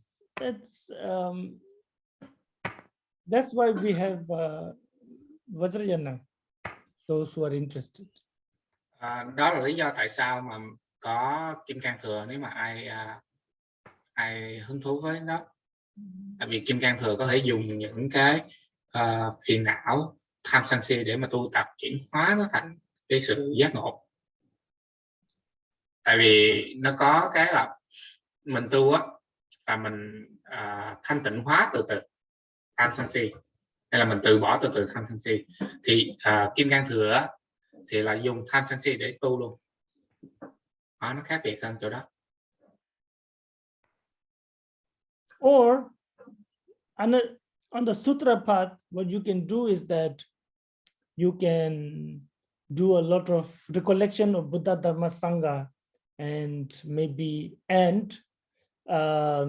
you can see Buddha in this life. Còn không, nếu mà mình đi theo kinh điển á, mình đi theo hiển giáo á, thì mình có thể niệm Phật, niệm Pháp, niệm Tăng, có nghĩa là luôn luôn nghĩ tưởng tới Phật Pháp Tăng á, rồi mình có thể gặp Đức Phật ngay trong đời này. You can meet great bodhisattvas like Manjushri, Avalokiteshvara. Hoặc là mình sẽ gặp các vị Bồ Tát vĩ đại giống như là ngài Văn Thù hay là ngài Quán Thế Âm.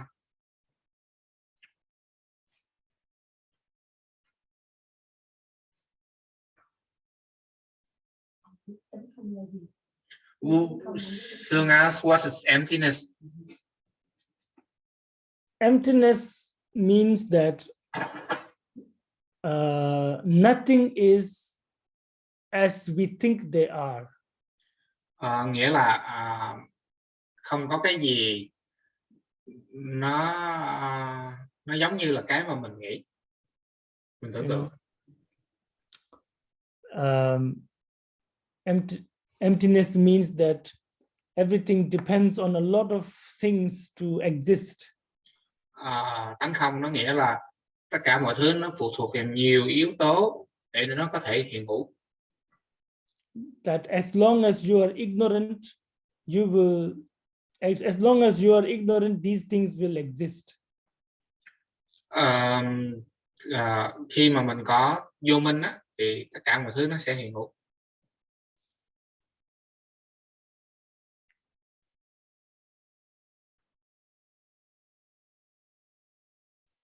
For example, forest, the concept of forest. Now, emptiness will say that forest, it's a mental phenomena that you have made up in your mind. Somebody, many years ago, somebody looked at a gathering of trees and said that we're going to name that forest. And from then on, we really think that there is something called forest outside. Yeah. Giống như là một khu rừng. thì mình trong đầu óc mình ở khái niệm khu rừng, mình có khái niệm là khu rừng nó như thế nào. Nhưng mà thực tế là những năm xa xưa về trước thì có một người nào đó họ nói là họ kết tập tất cả các cây lại rồi họ gọi đó là một cái khu rừng. Cho nên khu rừng nó chỉ là một cái khái niệm của tâm mình thôi, chứ thực tế nó đâu có cái gì gọi là khu rừng đâu. Nghĩa là mình có khu rừng lớn, cây gì cũng là khu rừng như vậy đó. No, mình không phải. Bây giờ ta bỏ mấy cái cây vô, người ta suy nghĩ đó là khu rừng, nó là không phải, có nghĩa là cái từ khu rừng á, nó không có hiện hữu, nó không có cái gì gọi là rừng hết á. Nhưng mà mình tự có một cái khái niệm mình gọi đó là rừng thôi. Nhưng mà thật sự nó chỉ là những cây thôi.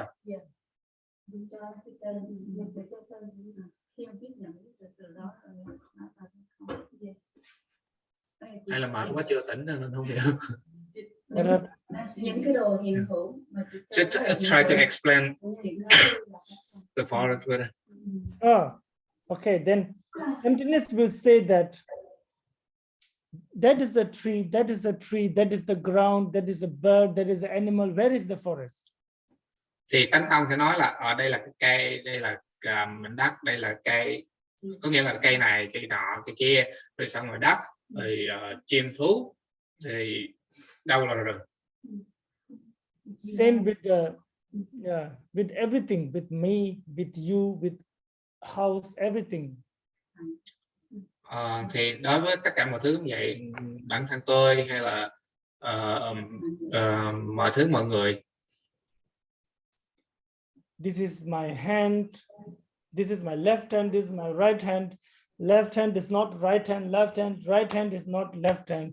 This is my head, this is my, those are my feet. Feet is not the head, head is not the feet, front is not the back, back is not the front. None of these are same, they're all different.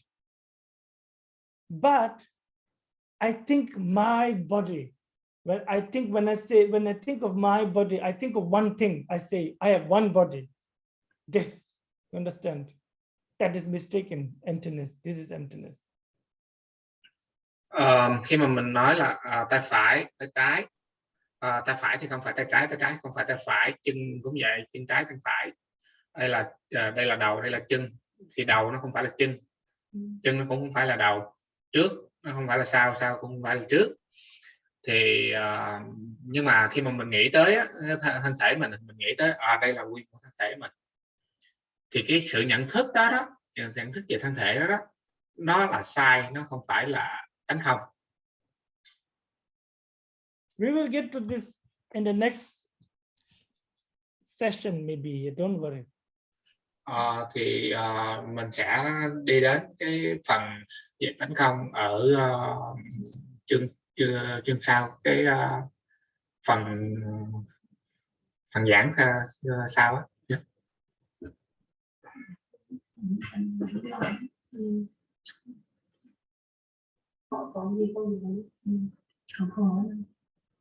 Any more question?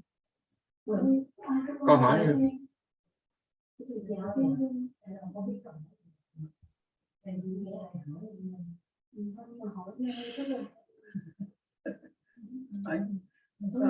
That's good.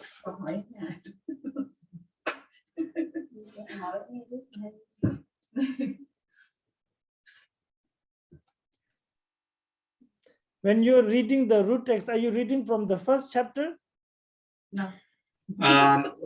We read from the first chapter to chapter 6 and then chapter 10. Oh, good. And when you finish the chapter 6? Yeah, we recited, not reading, we recited. Because when you're teaching on chapter 5, we recited until chapter 6. So we know beforehand. So when you're teaching on chapter 6, we recite until chapter 7. Okay. So when you're teaching to chapter 9, we have to recite the whole text. That's good. But by that time, you can become faster. Yeah. That's good.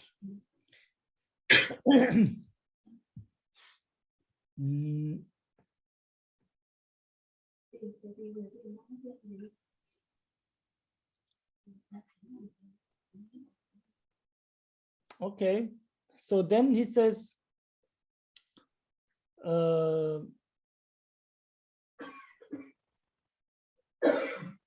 and if you get distracted, if you get discouraged, you understand? If you think, oh, I cannot do it, this is very difficult, this is impossible for me. If you think like that, then you'd contemplate on this next stanza now. Khi mà mình bị phóng tâm, tán tâm, hay là mình bị thối tâm á, mình bị thối lui á, thì mình nghĩ là mình không thể làm được điều đó. Việc của những vị Bồ Tát phải làm á, thì mình bắt đầu mình tư duy về cái câu kế.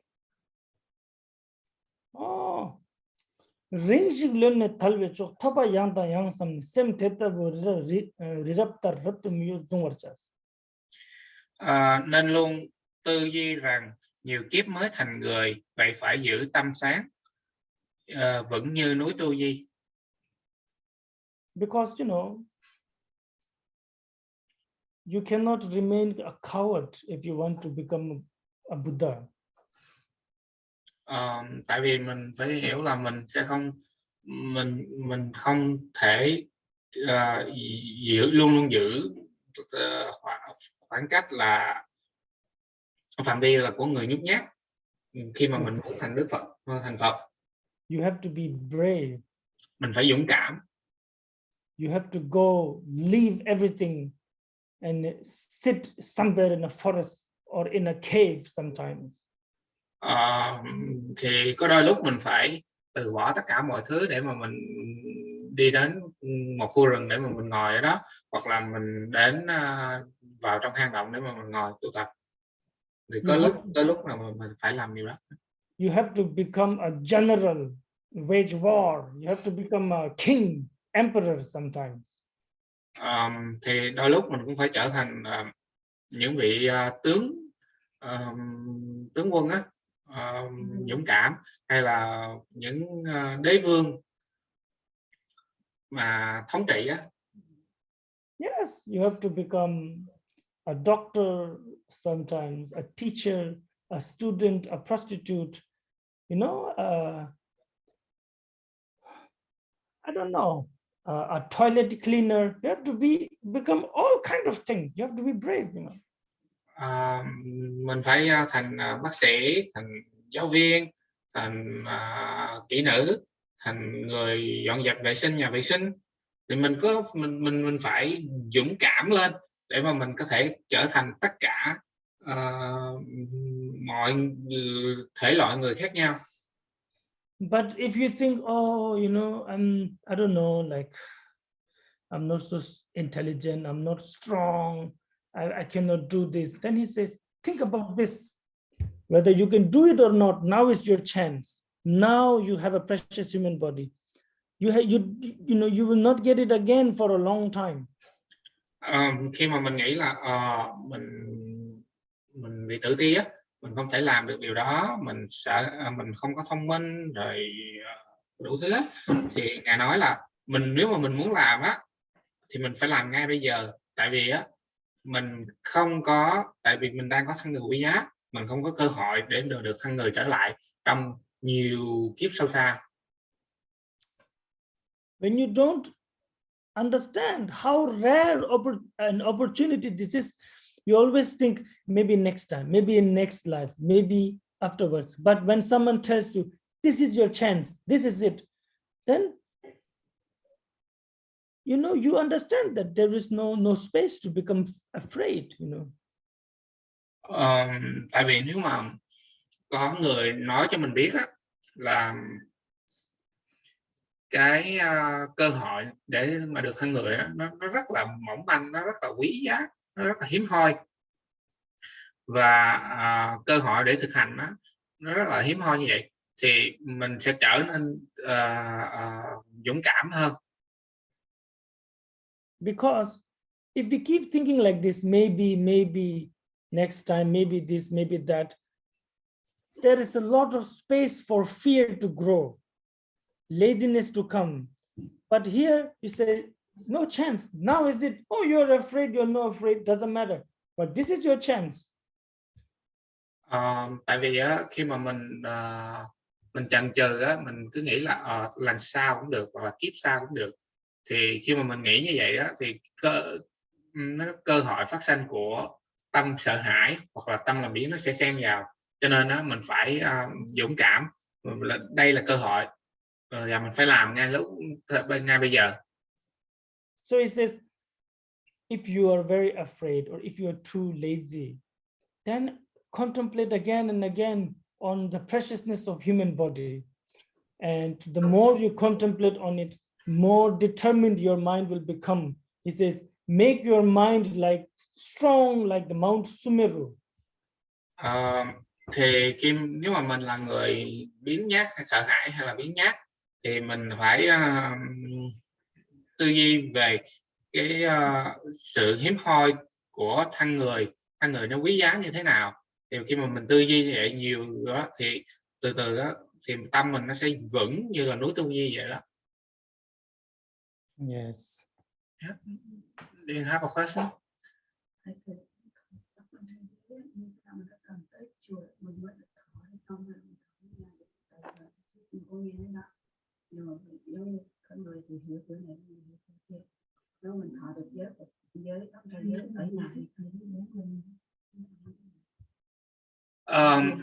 You know, when we practice the 8 precepts, do we have to go to the temple and request from the monk give us the vow, or can we just in front of the Buddha image statue and request for the vow? Oh, the 8 precepts you have to go to. I think for 8 precepts you have to go to a teacher, not necessarily a monk, but a teacher, someone who yeah. Because thầy nói là đối với 8 giới á, thì mình phải đến một vị thầy chứ không phải là tu sĩ nha. Một vị thầy để truyền giới thôi. Khác, có nghĩa là thầy có nghĩa là một vị có giới đó thôi, chứ không một thầy cũng là thầy nếu mà thầy có giới đó. Yeah, thì có thể truyền được chứ không phải là tu sĩ. Thầy ngày xưa đó ở Ấn Độ có 2 dạng thầy, có nghĩa là 2 dạng đạo sư tại gia và đạo sư xuất gia. Thì bên Thái Lan có những vị họ giảng thọ 8 giới suốt đời đó, thì những vị đó cũng là thầy. You mean the practice of Upasaka? Yeah. So it's mainly actually 5 precepts, no? No, occasionally it's 8 precepts. Yeah, from full moon and yeah. I will think about it, maybe read somewhere. I don't remember it so well, but I think this is the only one that you need a teacher. It's also fasting, right? Then you don't eat afternoon. Yeah. Because in the book of Lama Sopa Rinpoche, he said that early in the morning, you can request from the Buddha image. Yeah. And then for those who follow you, you can transmit the vow that you request from Buddha. That's good. Then do that. Tại vì ngài Sopa Rinpoche á, ngài nói là sáng sớm á, nếu mà ví dụ như mọi người sợ giới chung đi ha, thì sáng sớm á thì một vị phải đứng ra tắm rửa xong rồi thỉnh giới từ Đức Phật, rồi xong vị đó mới truyền lại cho mọi người. Thì cũng giống như là một vị thầy truyền lại. Nhưng mà mình ở đây mình không làm điều đó, mà mình thỉnh thẳng Đức Phật, mình tắm rửa, mình thỉnh thẳng Đức Phật luôn. Thì thầy nói là cái đó cũng tốt, có thể làm điều đó. Nhưng mà thầy sẽ tìm hiểu thêm. There is a difference between Sravaka 8 precepts and Mahayana 8 precepts, and maybe I will still have to look into it. But if Lama Zopa says like that, you read again where he says it, and if he really says like that, then I think it's okay. Tại vì có sự khác biệt giữa thanh văn 8 giới của thanh văn và 8 giới của Đại thừa, Tiểu thừa và 8 giới Đại thừa. Nếu mà thầy nói nếu mà ngài Sopa Rinpoche nói như vậy á, thì mình có thể làm theo hướng dẫn theo sự hướng dẫn của Sopa Rinpoche, không sao. Nhưng để thầy coi lại. Nó mình có nghe là trong vòng bao nhiêu đó mình phải tới tỉnh, ở gần chùa mình phải tới tỉnh. Because there was a monk, he teaches us if we live in within 20 kilometers. Yeah. Of a teacher, then you should receive it from teacher, right? From temple, you have to receive from the monk. Oh. If you live within 20 kilometers of a temple, yeah, you have to come to the temple and request the monk to transmit the vow for you. This is actually, I remember something like that. I don't know about 20 kilometers, but it's like if there is a teacher nearby, then you receive it from the teacher, and if there is no one, then you receive it by yourself from Buddha. Tại vì thầy nói là thầy cũng nghe cái tương tự như vậy, có nghĩa là nhưng mà không phải là tu sĩ thôi, không phải là biết, mà nếu mà mình ở gần với vị thầy thì mình phải nhận giới từ vị thầy đó. Vị thầy không phải là tu sĩ nha, không nhất thiết là tu sĩ. Còn nếu mà mình không ở gần vị đó trong phạm vi bao nhiêu á thì mình có thể tự thọ được. Yeah. Okay, but this I think you can research yourself. You know, I'm sure you'll find it. Thầy nói là cái này mình có thể tự tìm hiểu được. No, because when we research in Vietnamese, it's confusing because it's not clearly shown that whether this is Mahayana practice or Savaka practice, because we have no trace on the actual Mahayana practice, so difficult for us to research. But I think if you say Lama Subharimiji says, so we follow. Yeah. Right? I don't think this can go so wrong. Because for us, the most important thing is that the vow in the Mahayana view, the vow is you refraining from negative action. Tại vì thầy nói là cái điểm quan trọng là cái giới, mà giới là mình từ bỏ những cái nghiệp bất thiện, đúng không? Có nghĩa là mình thọ 8 giới.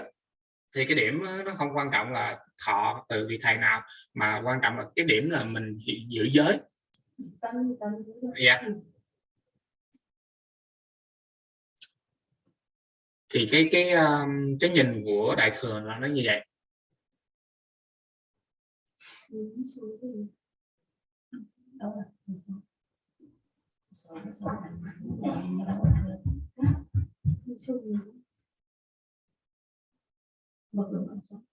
You freeze. No, I don't freeze. I'm reading. Nó phải đứng rồi. Thầy nói đứng. Thầy đang đọc. Okay.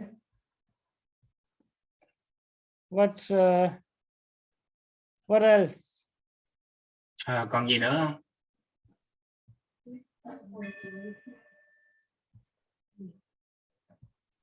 I think.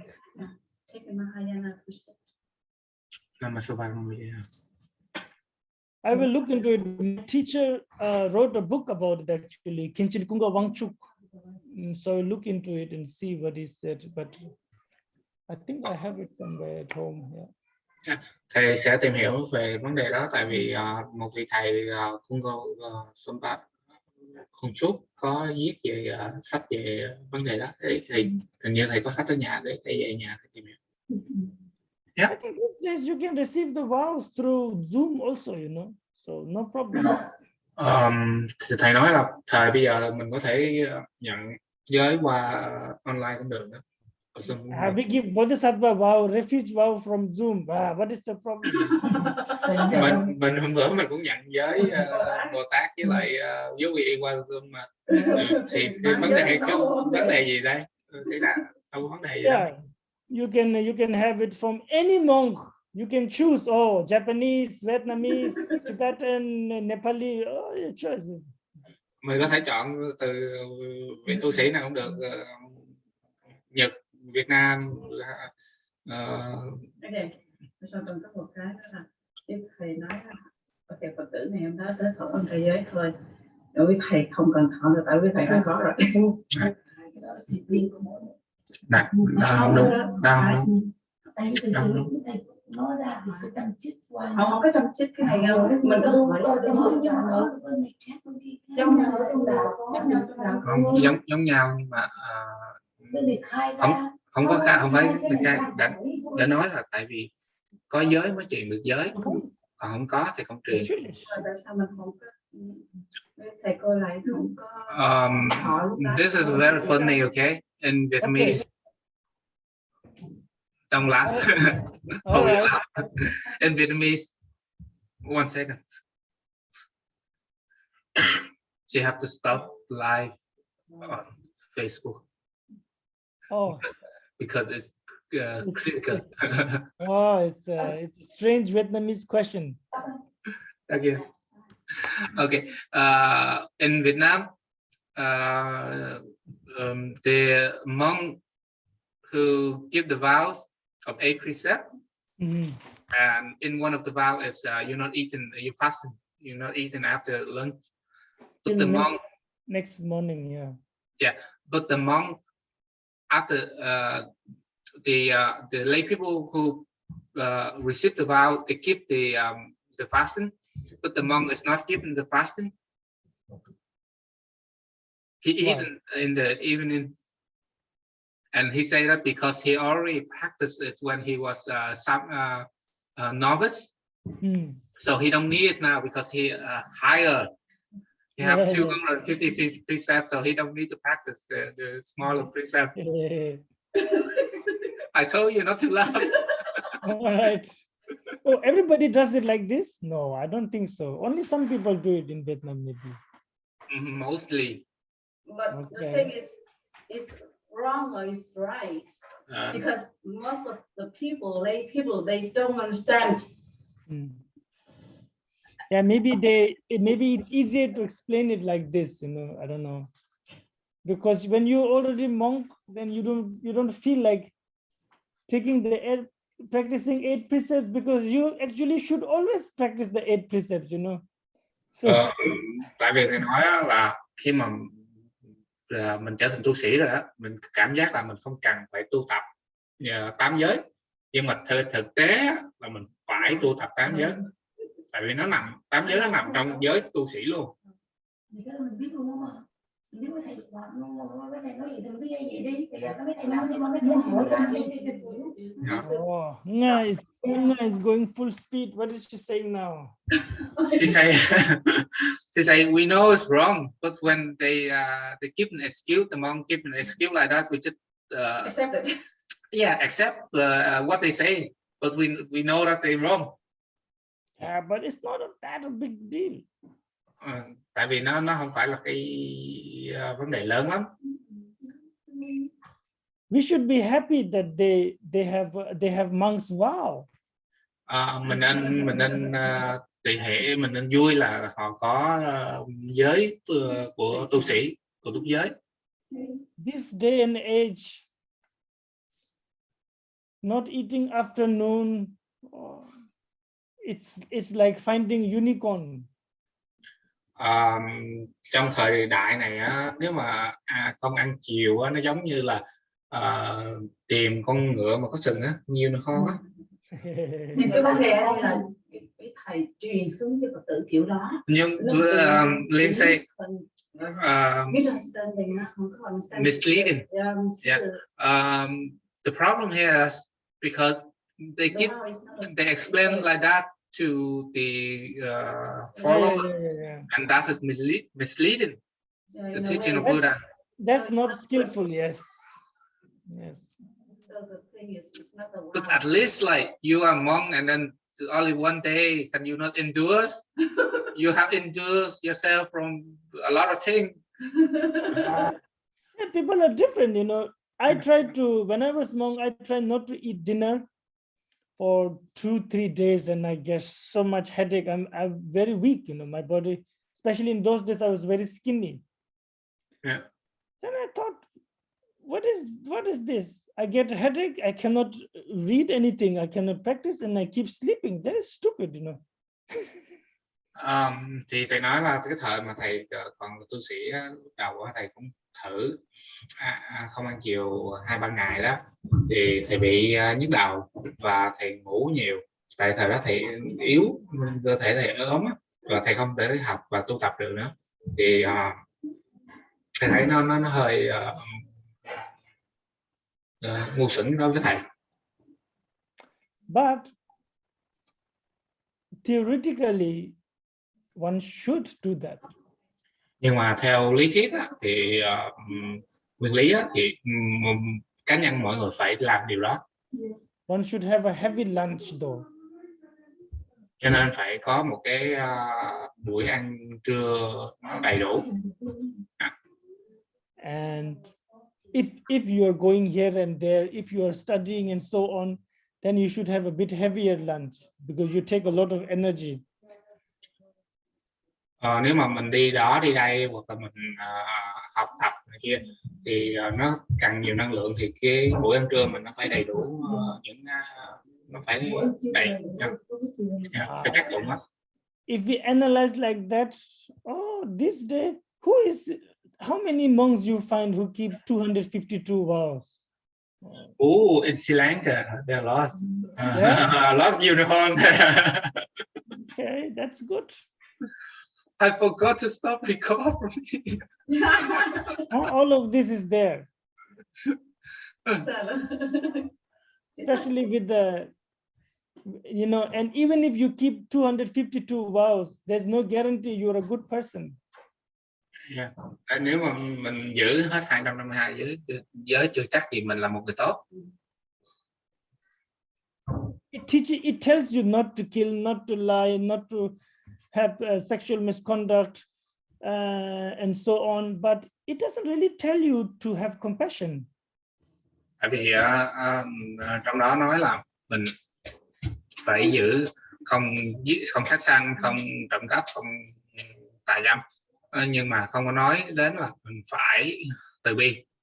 It doesn't really tell you to help others. I don't remember any of those vows in those 252 vows that says you should help others.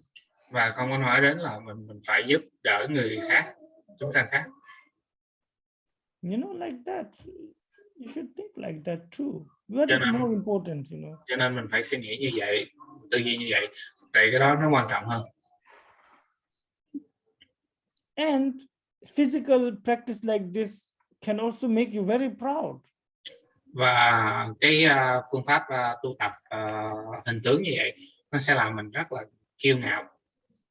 Forget about 252 hours. There are people who are standing on one leg whole life like this. What to do? Bây giờ không nói đến 252 giới, mà chỉ nói tới một người, có người họ đứng chắp tay lại, đứng một chân. Look at the giant practitioners. They covered their mouth so that insects don't die. Some people, they don't even boil water so that insects don't die. They don't even drink it. Of course not. They don't boil the water, but they drink it. Yeah, they think maybe when they drink it, the insects live somehow in their body. Giống như những người tu tập theo truyền thống của Chan của Ấn Độ á, một cái đạo gọi là đạo Sen á, thì họ nói chuyện, họ che miệng lại, tại vì họ không muốn con trùng nó bay vô miệng họ, tại họ sẽ giết con trùng á, hoặc là họ không có nấu nước lên để họ sợ giết con trùng á, nhưng mà họ uống nó vô thì họ nghĩ là uống vô con trùng sẽ, những cái vi khuẩn nó sẽ sống trong cơ thể họ cách nào đó. Those places where Buddha Dharma is completely held by monastics, where people will think that, to really, if you practice Dharma seriously, you have to be disciplined in this way, Dharma will go down very fast now, because first of all, not many people want to be ordained anymore, and in this day and age, to keep 200 vows, so difficult, and since the people mind is like this, they will never want to study from someone who is not a monk and a nun, and then there will be less monk and nuns also. Very dangerous. Tại vì nếu mà mọi người mà ở trong một quốc gia mà Phật pháp dựa vào giới, thì có nghĩa là chấp chặt vào giới á, thì Phật pháp sẽ mau lụi tàn.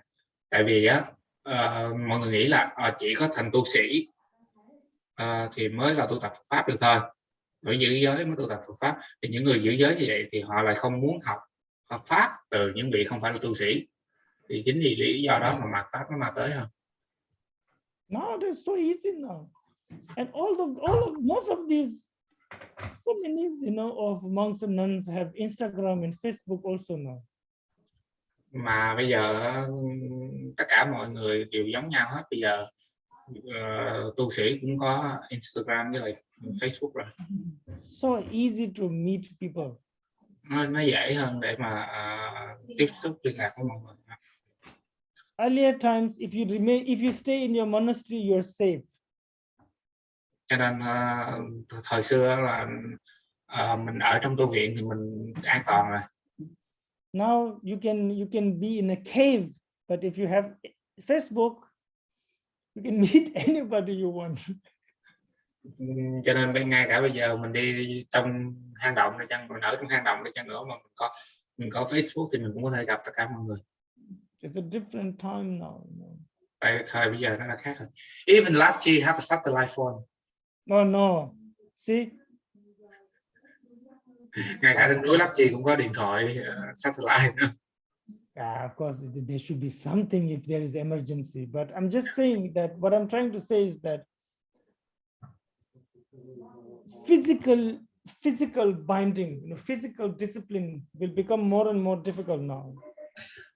Ý thầy nói là tại vì cái hình tướng á, cái giới tướng á, nó càng ngày nó càng trở nên khó khăn hơn. We have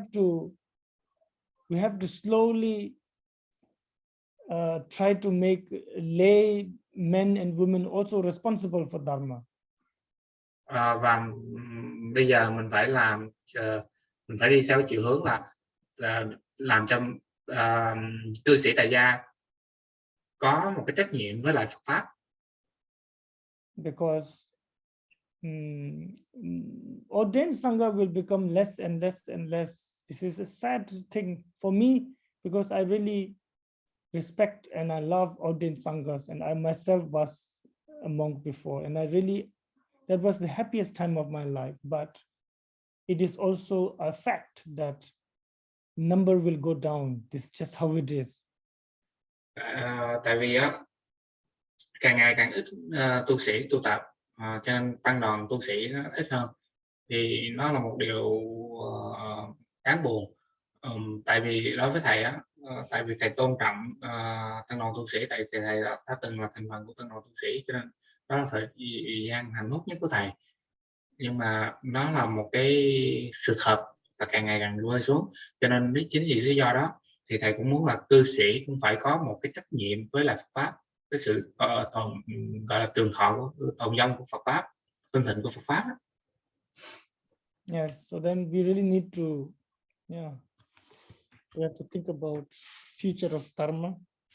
Cho nên mình phải suy nghĩ về tư duy về tương lai của Phật pháp. This is not my idea. My teacher told this to us. Cái này không phải là cái ý tưởng của thầy, mà là do của sư phụ của thầy. Yes, he said those countries that are strongly Vinaya oriented, Buddha Dharma will vanish within 100 years. He said 100-200 years. Tại vì Khensil Jay nói là những cái quốc gia mà rất là chặt chẽ về giới luật tu sĩ á, thì trong 100-200 năm nữa thì Phật pháp sẽ bị diệt vong rồi đó. If they don't change their way. Nếu mà họ không thay đổi cái phương pháp của họ.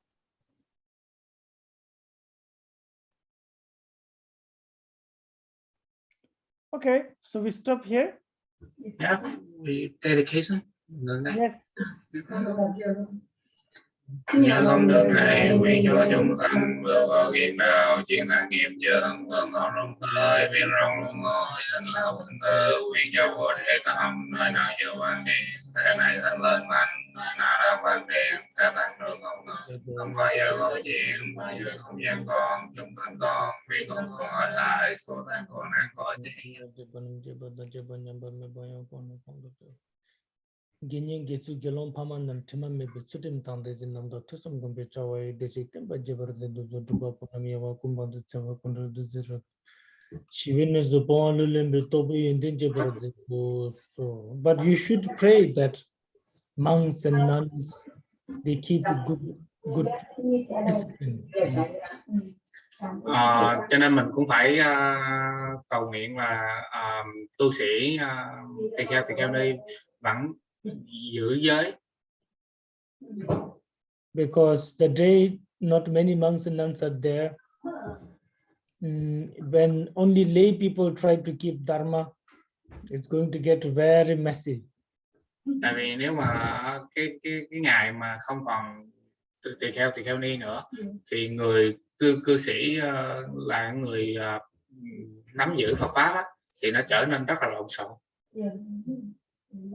Already it's messy in the West now. Thì ở Tây phương nó đã lộn xộn rồi. Because not many monks and nuns.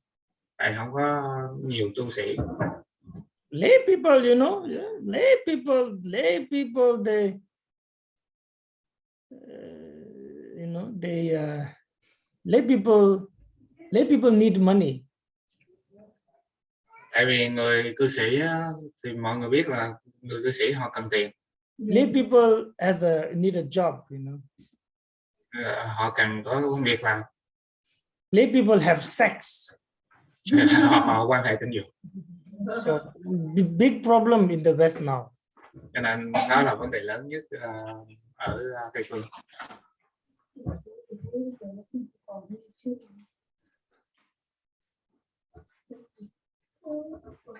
All right.